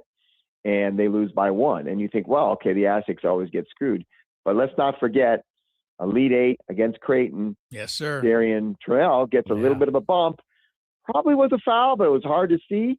They get it to go their way. And so I think if you ask most fans, look, you only get one of those 3 calls. Which one are you taking? They're all putting their hand up going, we want the one to go to the Final Four. Who cares about regular season calls? So I think if you weigh all these things, they kind of go against you and go for you. And so it's hard to complain too much about this one isolated call. Mark Ziegler joins us here, Union Tribune. And Mark, obviously the Aztecs miss out on a big chance to really put some space between them and everybody else. Now they have to regroup. They're going to UNLV, a place that they've had some success here, at least from watching them last night. They were able to close the gap on a pretty big lead that Grand Canyon built in a tough environment. I don't know. It does seem to me that this team is starting to come around, even though they lost that tough one last night. Yeah, they really are playing a lot better. And even last night, I think where you saw some growth is that they didn't play that well. Right. Yet they still were able to come back and have a shot and probably should have won the game. That was probably kind of I think Grand Canyon kind of feels like they stole a win at home, the way that San Diego State came back. And they did some good things. They didn't get rattled. I think they're not clearly, but they're probably the best team, most experienced team, the best suited team for the Mountain West. Whether they win it or not, I don't know. And as you pointed out, it's really tight now. They have 1 loss, and there's 5 teams with 2 losses. And the scary part about that is only the top 4 get buys in the first round of the conference tournament. Yes, you could finish 5th or 6th very easily in this race, and be a game back, or even lose a tiebreaker and be in the 5th or 6th spot. And now these teams all need to win to get in the NCAA tournament, get that auto bid. You're going to have to win 4 in 4 days, and that's a tall order. Only one team's ever done it. So tough to win 4 in 4 days. You're right. You're going to get one of those top 4 seeds. Mark Ziegler is with us. Mark, as far as the injuries are concerned, Guath, Simmons, I think, even though he's the guy that gets them tagged for that foul, he played incredible down the stretch, filling in the middle in the post with everybody else hurting and in foul trouble. Where are they going forward with the rotation, and how's coach feeling about all that? Well, I think the problem without Magoon Guath is, in the short term, they could be better off because he wasn't playing very well. He was hobbled. You saw him the last 2 games with that hip, and he wasn't giving them a lot. He wasn't playing a lot down the stretch of games anyway. So it's not the same kind of blow that maybe it would have been, going into the season after we've seen how he's played. I think they have so much depth. I think they can recover. And then, as you pointed out, the way Tay Simmons is playing, he has been fabulous. He was so good last night. And they played a lineup last night with Tay Simmons basically at the 5 at 6'6". He's a bruiser. Kind of it reminded me of the old Warriors, with Draymond Green playing the 5. Yeah. And it really was effective, and they were able to rebound well enough out of it. And it spread the floor and added quickness out there, and they could pressure full court. And I think outside altitude, I think you're going to see that lineup a lot more. And so maybe they found something. But the problem without Magoon Guath is I don't think this team can reach its ceiling. Its ceiling is with a healthy and effective Magoon Guath. Teams are going to figure out they don't have a shot blocker with that lineup, and they're just going to start attacking the rim. And they do a couple charges, but it's still going to be, it'll be interesting to see how teams kind of retool and find ways to attack that. Mark Ziegler, always great. Enjoyed texting with you this morning. And looking forward to your story tomorrow because I want to hear everybody's reaction to the big game last night. 30 seconds. I told Tony and Scraby, maybe it's best for all us Aztec fans to just accept it now that they're not going to the tournament if they don't win the Mountain West. Is that fair, or is there still a path if they get something crazy? I think there's a path if they keep winning. Okay. Last night would have helped. Their metrics are getting slightly better. I don't think they're really on the bubble now. Probably a little bit off the bubble as far as at large, but they're trending in the right direction. If they go 17-3 or 16-4, maybe if the losses are the right losses, the wins are the right wins, they can do something. But no one in the Mountain West really has a good resume right now, and even Utah State, they haven't beat anybody. So I just can't see them only taking one team out of this conference. So I think there'll be a second one, and maybe they could be in line for that. But there's still a lot of work to do to get to that point. All right, Mark. We'll see you soon. Thanks for Thank everything. you, Mark. Okay. There he goes. Mark Ziegler, not going to the Olympics because we need him here to carry the Aztecs through this season. Quick break. We got more to come. Final hour. NFL has its nominees for the awards at the end of the season. We'll tell you who should win after traffic.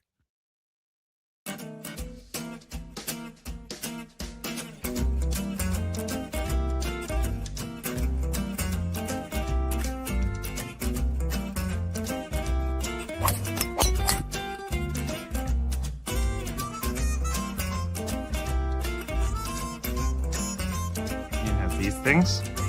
It even tells you, hey, there's a canyon over here. Don't hit it here. Scraby from about 45 feet. His caddy tells him to play it a little to the right. He's been playing well so far today. Fourth hole. Nice smooth delivery. Hit it too hard.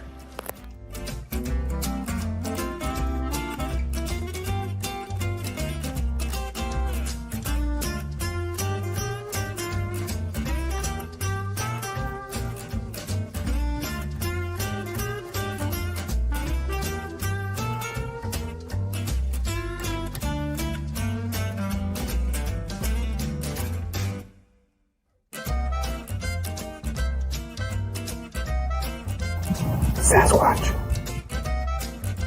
So Chris says that he can't play golf, but this is the second birdie putt he's made for us. This time it was like 20 feet.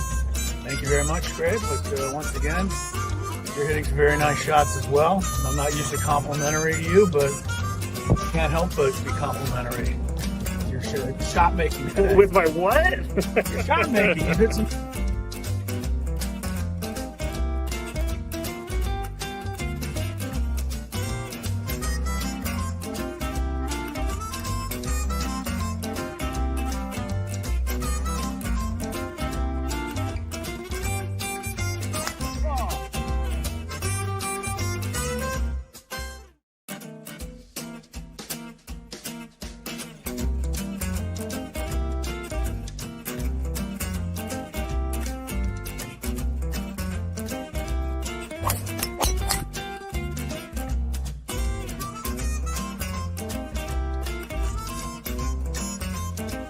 These things.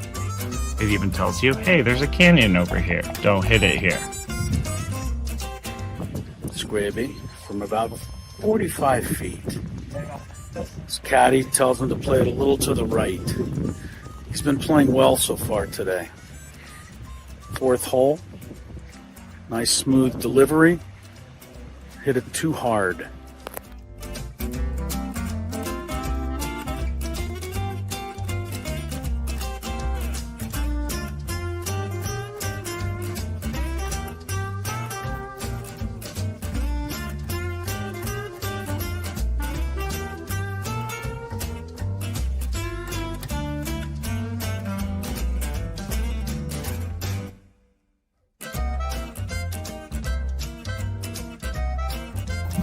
Sasquatch.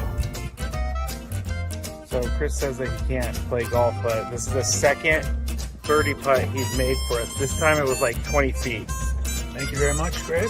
But once again, you're hitting some very nice shots as well. I'm not usually complimentary to you, but can't help but be complimentary. Your shot making. With my what? Your shot making. You hit some.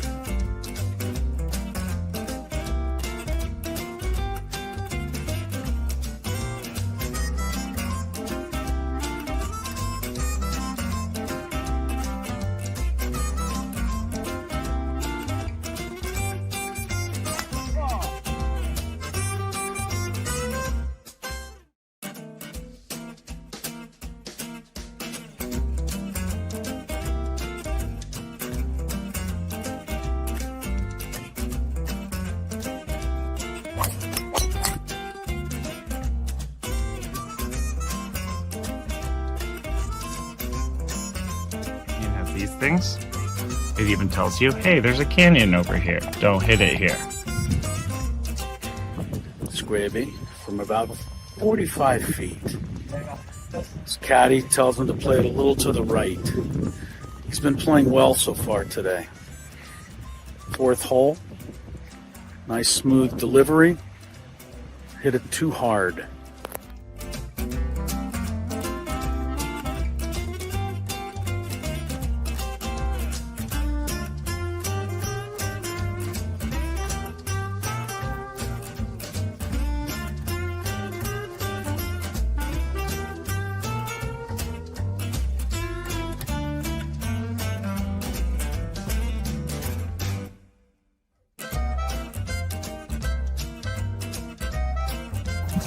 Sasquatch. So Chris says that he can't play golf, but this is the second birdie putt he's made for us. This time it was like 20 feet. Thank you very much, Greg. But once again, you're hitting some very nice shots as well. I'm not usually complimentary to you, but can't help but be complimentary. Your shot making. With my what? Your shot making. You hit some.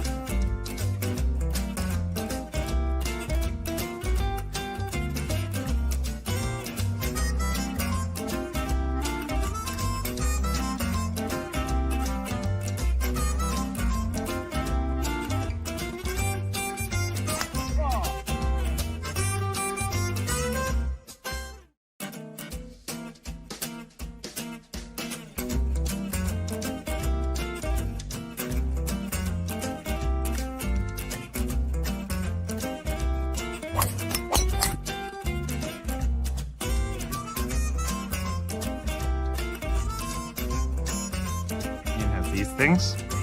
It even tells you, hey, there's a canyon over here. Don't hit it here. Scraby from about 45 feet. Going over some NFL awards here shortly. Up next in our next segment, finish it off with a little high school soccer here in San Diego County. Aaron Jaffe will join us next. He is a recruiting coordinator for one of the clubs here in San Diego, but he also watches as much high school soccer as I watch baseball during the season. So he's never called me to recruit me for soccer, Aaron. You just now are becoming a very liker smart of you of soccer to not call me.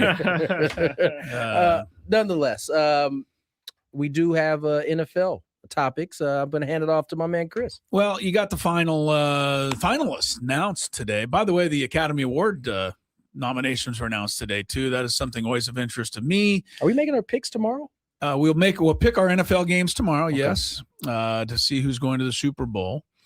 But the NFL. And now I'm sorry, I just lost I'm trying to call up something on my email, and my screen just went crazy docious over here. I don't know what that was. Crazy docious. Yeah, I don't know what that was. Wow. Oscar nominations are out. I was sorry to see The Rock, Dwayne Johnson, did not make the cut for Best Actor, but he's got to put in more time. A little more time. Is that what it is? Is that what you said? If Adam Sandler can't get one, okay.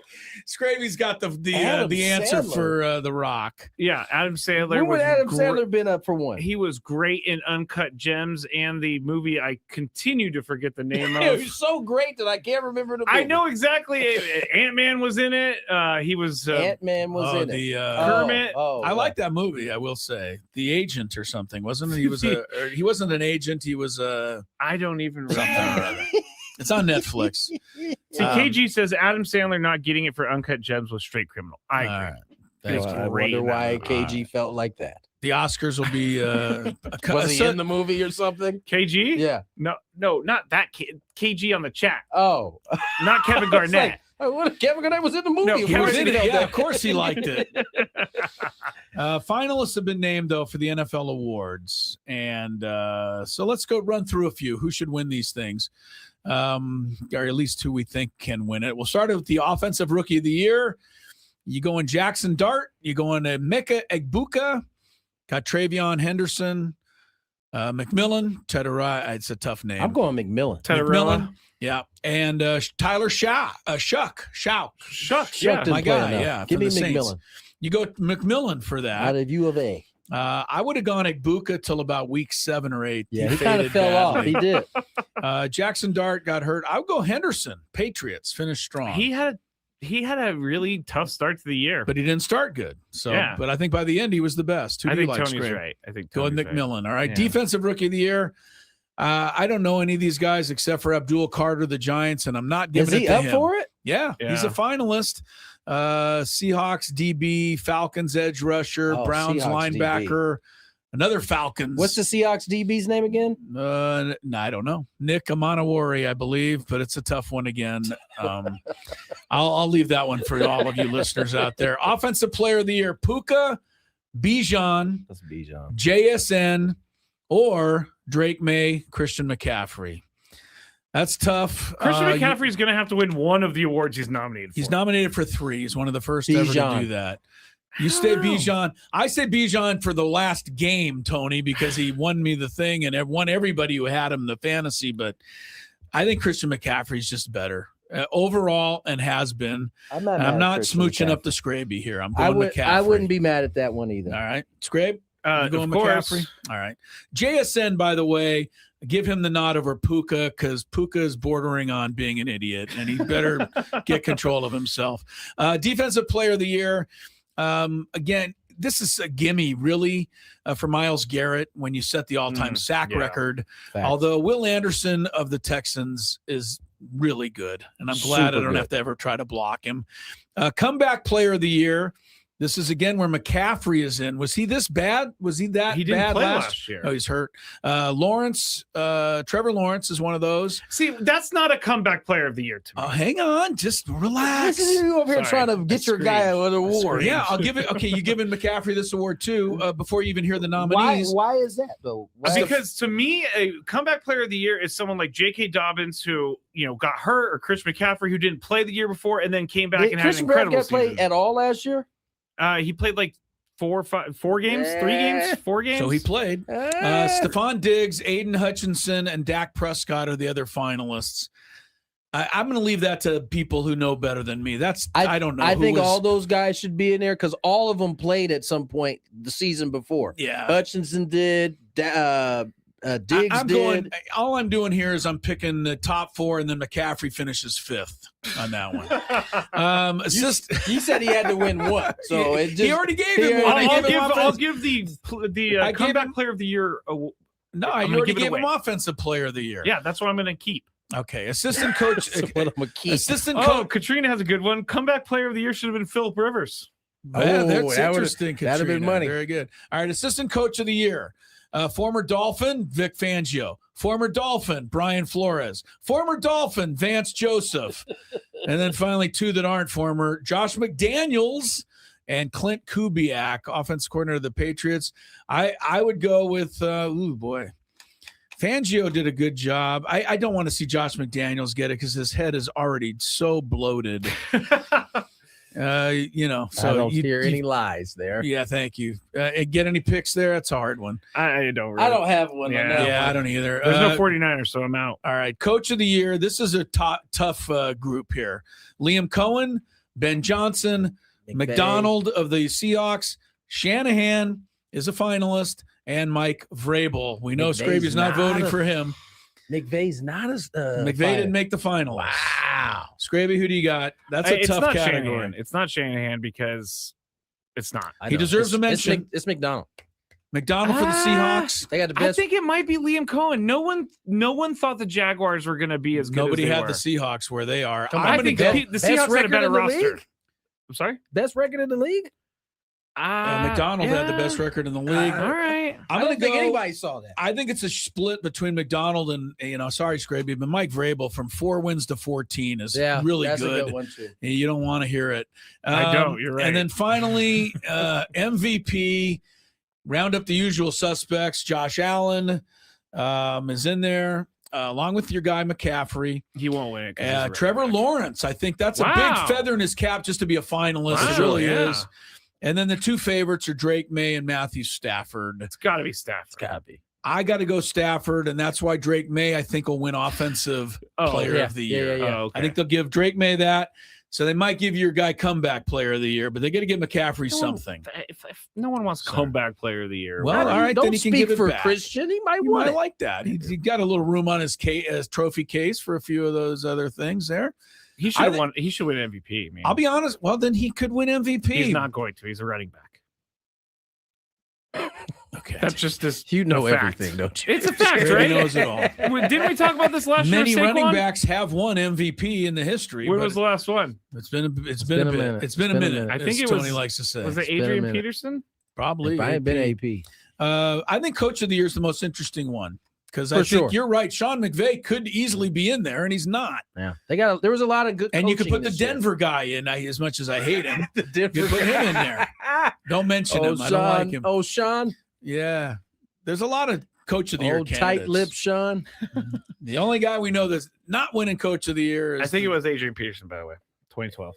last running back MVP. Yeah. Back in my day, running backs used to win it pretty much every year because they just handed off. Right. So They weren't that was throwing a- it like that that. was a gimme. They should just name it the best quarterback award, and then have another MVP. Stop it, Scraby. Stop it. Break time. right. Lamar Jackson, by the way, will not be repeating. He was the winner last year. Let's wait.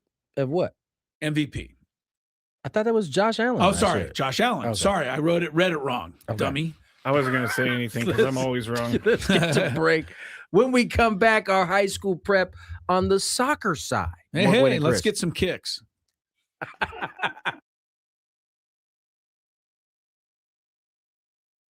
Thank you for listening to 97.3 The Fan. Be back shortly. I would be back shortly if the thing will click. See, I'm clicking.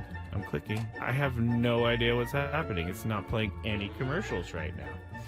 Well, this is just great, everybody. Let me see if I could try to start another one. All right. Well, this is awesome. On the air right now with no help, and there are no commercials to be played. Actually, you know what I'm going to do, everybody? You're getting a real live thing right here. This is real live Matt Scraby.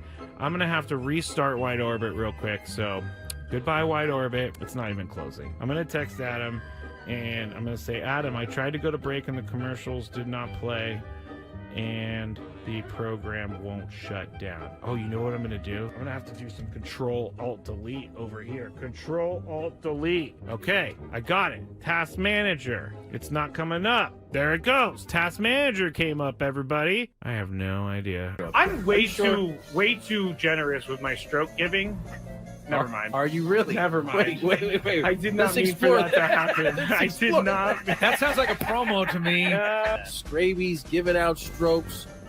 I can't wait to hear that one. I'm going to laugh for a while on that one. Nate says, Scravy, maybe you should date her. You might be a generous stroke giver, but I don't think she really wants to leave her boyfriend for that.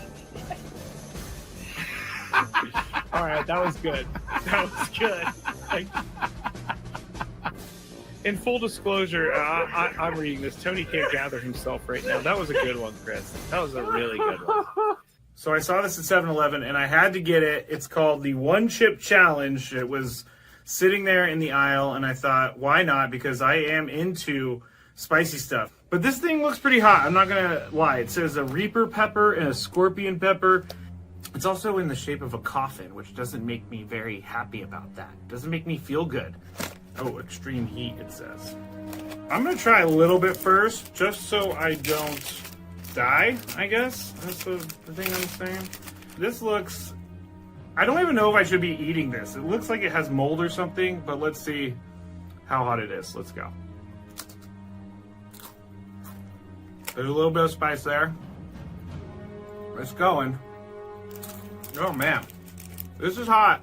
Not that bad, though. I still have this side to go. It is getting hot. I'm not gonna lie. My mouth is like getting crazy. Now it's kicking in.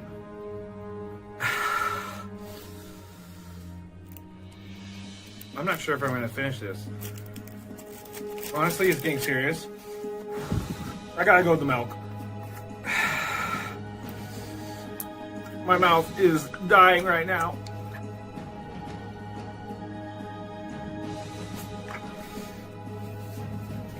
Yeah, this is not fun, guys.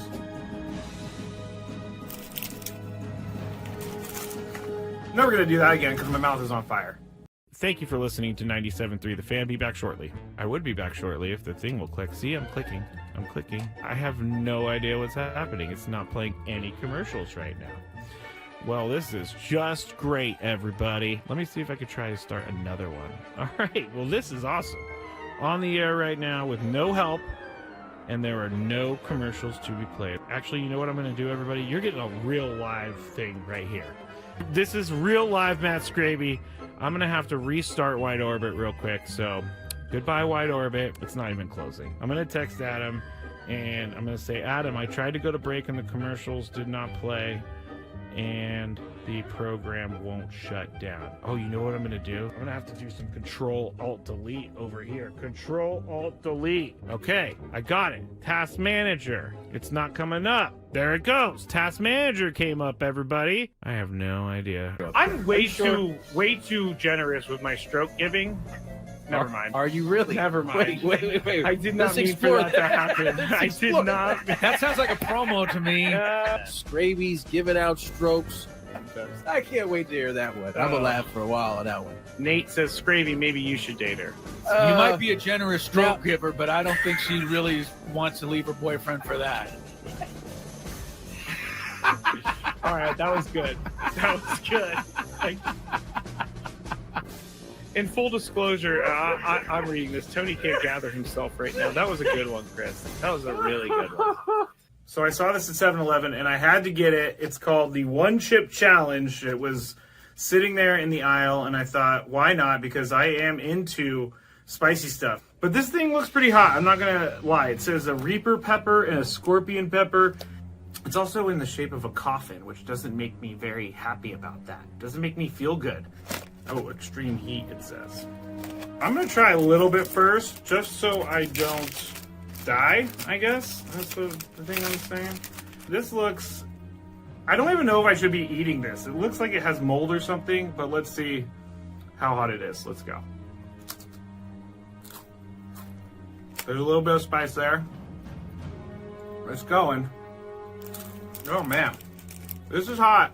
It's not that bad, though. I still have this side to go. It is getting hot. I'm not gonna lie. My mouth is like getting crazy. Now it's kicking in.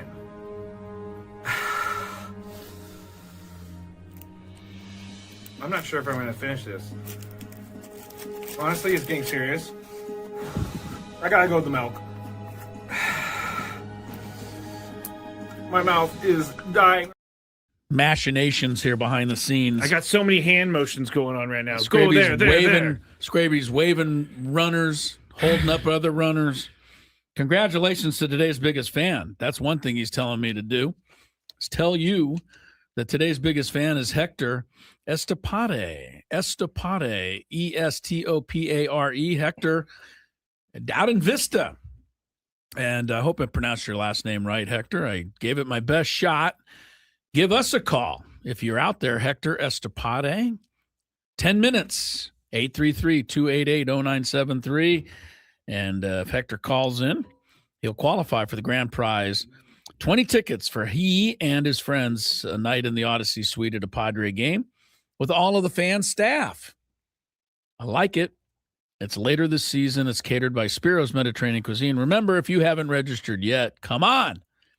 97.3thefansd.com/biggest fan. All right, we're going to finish up. You know, our high school basketball segment with Michael Flicks, very popular. We got a lot of parents who listen and young people who playing out there, men's, women's, whatever it might be. So we're going to keep that going today. A little more high school sports talk for you, include some of our other listeners. Before we do it, Tony will take you through it, but first, traffic.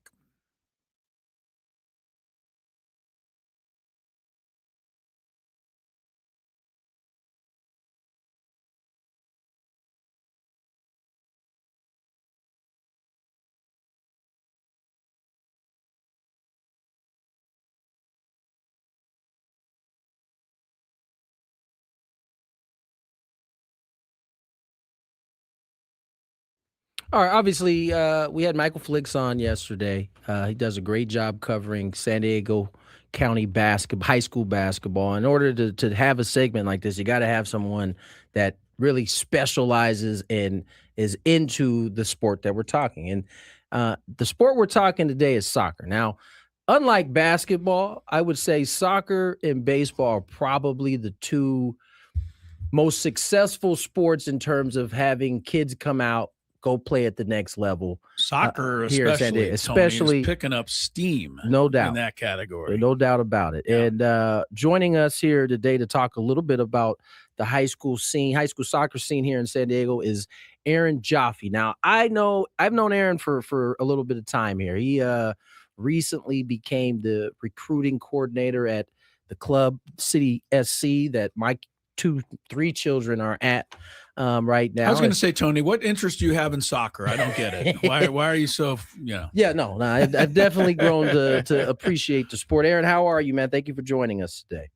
Good evening, gentlemen. Doing well. Hi, Aaron. Now, Aaron is also a big listener of the show. He love him. Turn over the mic to him. Scravy actually got to know him prior to even knowing anything about the whole soccer thing. The whole soccer thing, yeah. He actually we were walking around the stadium with my friend, and he gave me a Juan Soto Star Wars bobblehead because my friend had his kid with him, and he was that nice.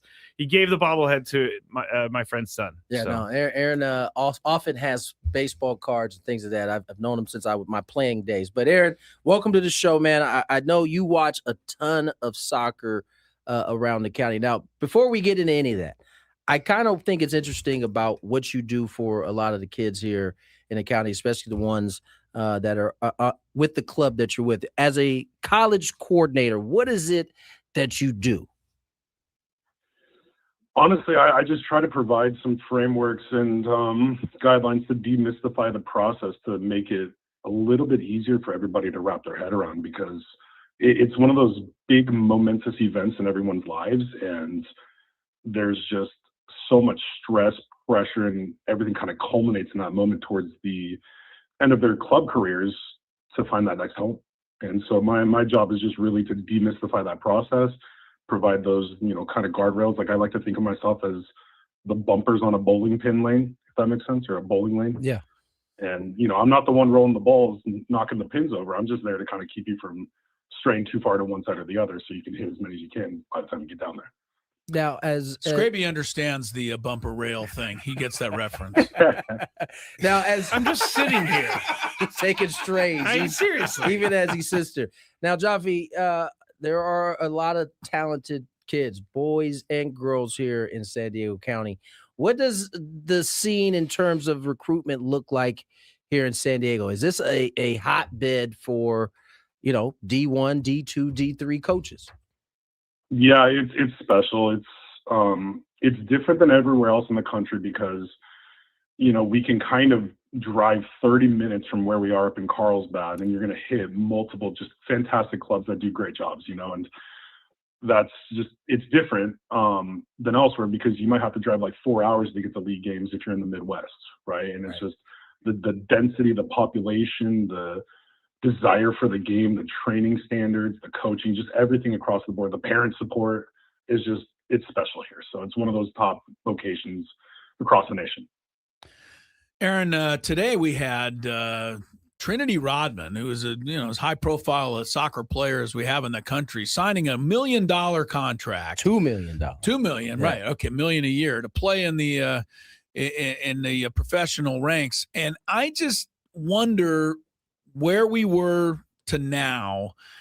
Obviously, the interest in the kids is greater than ever before. You talked about the club teams and the athleticism and just the skill of the players. How about the whole scene, though? You've seen it grow, the parents and the commitments that are made. How is everybody making that work? Because it seems like soccer is growing very, very quickly. It's interesting you mentioned Trinity. So Trinity actually played her club career up north at a club called Blues, and they're in that kind of South Orange County. I'm not familiar with that area, but that's kind of where they are. And, I actually kind of deferred to my personal favorite player that I've ever coached against was Katerina Macario. And she played at Torrey Pines, and she's playing over in Chelsea in England right now. And, she was a Mac Herman winner for Stanford, just did special things. And she's actually making more than Trinity. But that just kind of goes to show that there's so many different pathways now for kids, boys and girls, to achieve that goal of, playing professional. And so you get the big money players, but then you also get tons of players that are playing in like the USL or MLS or, like I said, down in Mexico abroad. There's just so many different pathways to do it now. Aaron Jaffe joins us. He's a recruiting coordinator there at City SC, a club here in San Diego out in Carlsbad. And Aaron, we're talking about the high school season. They're in the thick of it at this point. In the same way we talk about basketball, who are some of the top teams here in the county high school wise? Yeah, that's a great question. And it's so fascinating because when you look at it year on year, there's just several leagues that stand out that generate, kind of the best players that you typically see or the most recognized ones and the best overall teams that go far in like the Southern California regional championships. And this year it just seems like it's kind of more of the same based on what happened last year. I mean, Patrick Henry is just scoring goals for fun and, they're hitting league play now and their strength of schedule has been pretty darn good. Torrey Pines is always up there. They're doing really well. The really neat one for me is Modern Day Catholic has kind of come in the last 3 years and really kind of put themselves on the map. And then our alma mater, or my alma mater, Mount Carmel, is really, really elevating this year as well. And they've done some special things over the past like 3 to 4 seasons as well. So you see like the same teams, but there's always this like evolution of, those 3 to 4 teams that might go higher and then other ones might go a little bit lower, just depending on how their seasons are going and who graduated and who's coming in. Interesting you mentioned Mount Carmel. How's the parent behavior at those games, Aaron? Have you noticed anything? I'll tell you, there was this guy that was pacing up and down the sideline last night, and I just couldn't believe it. It was freezing, and I can tell you the one person that wasn't was that gentleman just up and down the sideline. Yeah, he was nervous last night. I heard that Tony's been asked to calm down at these games. No, he would never. I've been asked to calm down once, and I've learned my lesson. And for the record, I wasn't pacing. I had my meta glasses, and I was trying to do my whole video thing. So. Well, you got your 10,000 steps in about 20 minutes. So. I give Tony Gwynn Jr. all the credit for his 3 daughters that are all playing soccer competitively. And I'm sorry, to go out and sit outdoors on those cold, stands that they have in those stadiums and bundle up with your wife and watch these kids night after night after night, man, you got my respect for that, Tony. And I know all the parents out there who go out and watch their kids play. I'm not the only one. Right, that's what I mean. There's a bunch of them. Yeah. Jaffe, what do we have in terms of some of the standout players in the county? I mean, I'm looking at one of the lists. There's 22 goals scored already out in at Modern Day, the school you were just talking about. I mean, there's some serious talent out there. Yeah, so that's Alessia Villapondo. Her sister actually just signed a pro contract, I believe, with Tigres down in the Mexican League down in Mexico. I think it's a Liga Femenil is what it's called, but don't quote me on that. But just, great player. She's just scoring goals for fun. Again, like I said earlier about Patrick Henry, she's on a different level, it seems, this year. And so I'm curious to see, like, okay, what happens once we start hitting, like I said, league play. Like, they're in a tough league. They clearly the favorites, right? Metro Mesa. And once we hit playoffs, I'm really, really curious to see how she performs against some of those teams that she might face in the Division I playoffs too. So, and you kind of touched on it. Is soccer similar to basketball? Like when you win the CIF section in San Diego or their state playoff, how much further do these kids go? And then how do you compare like high school soccer to club soccer? I think that's a question a lot of us have because we don't really understand it. These kids are, I don't want to say they're split, but they have more than the one team that they play with. Yeah, to answer that last question it's a really good question. So high school traditionally gets looked down on by certain coaches or certain programs. And the reason is because it's really, really difficult to compress basically 20 to 25 games into a 2-month time span, right? And also worry about, like, are we allowing the kids enough time to recover, to maintain fitness and not really put them at risk of any type of injuries. But it's hard to do that. And it's hard to do that while also building, that teamwork and camaraderie. And so what you're kind of seeing in certain high school programs is there are pockets of players right, that are from a certain club that might be playing a certain way. And so that's helped alleviate some of those learning curves and that gelling moment to where everybody kind of knows, if I'm playing soccer right now and I got someone like Matt Scraby on my team, it's like, all right, I'm playing the ball to your feet because you are not going to lose that thing, right? But it takes certain players time to learn that about each other. And that's the hardest part, because in club, we get them basically year round. And, we get 10 months versus 2.5 to 3 months. Exactly. It's tough. So, Javi, one last question before I let you get out of here. Can you explain the playoff system? So you got Division I, Division II, and so on and so forth. How do you get into the Open? So this is one of my actual little mini bones to pick with how we've done it ever since I coached too. Was I look at it like this: you have a power ranking system, right? The official CIF website has that power ranking system, and they have those official rankings. Now, if you go on Max Preps, you're going to see Max Preps rankings, but those are completely different. Those aren't really used for playoffs in soccer, at least, right? And so CIF power ranking, you'll have Division I, you have 20 teams there. The top 8 teams become open at the end of the season. Okay. So you're going to see those top, 4 to 5 teams that are kind of pulling away right now at 46 plus points each. And then there's another 9 teams that are between 44 and 45 where, you could flop from the number 7 seed in Open having to play against right now Torrey Pines to the number 1 seed in Division I, and that might be a better path forward for you. Right. The nice thing about Open, though, is that you get a 2-round playoff that's scored by aggregate scoreline. So you get an additional opportunity to, if you have an off game, you can try to make up for it in the next one and then be able to move on in the rounds. Whereas in Division I, you just don't. It's a one and done. Yeah. Yeah. And then the other nice thing about Open is you get an extra 2 entries into the state playoff. Nice. It's nice. So if you end up with a runner-up, you can still get in, find your way into the state part of the tournament. Jaffe, it was awesome, man. You came in here, you kind of explained a ton for all of us who kind of were maybe not informed on how it all worked. We appreciate you coming on, man, and I know I'll see you around here soon.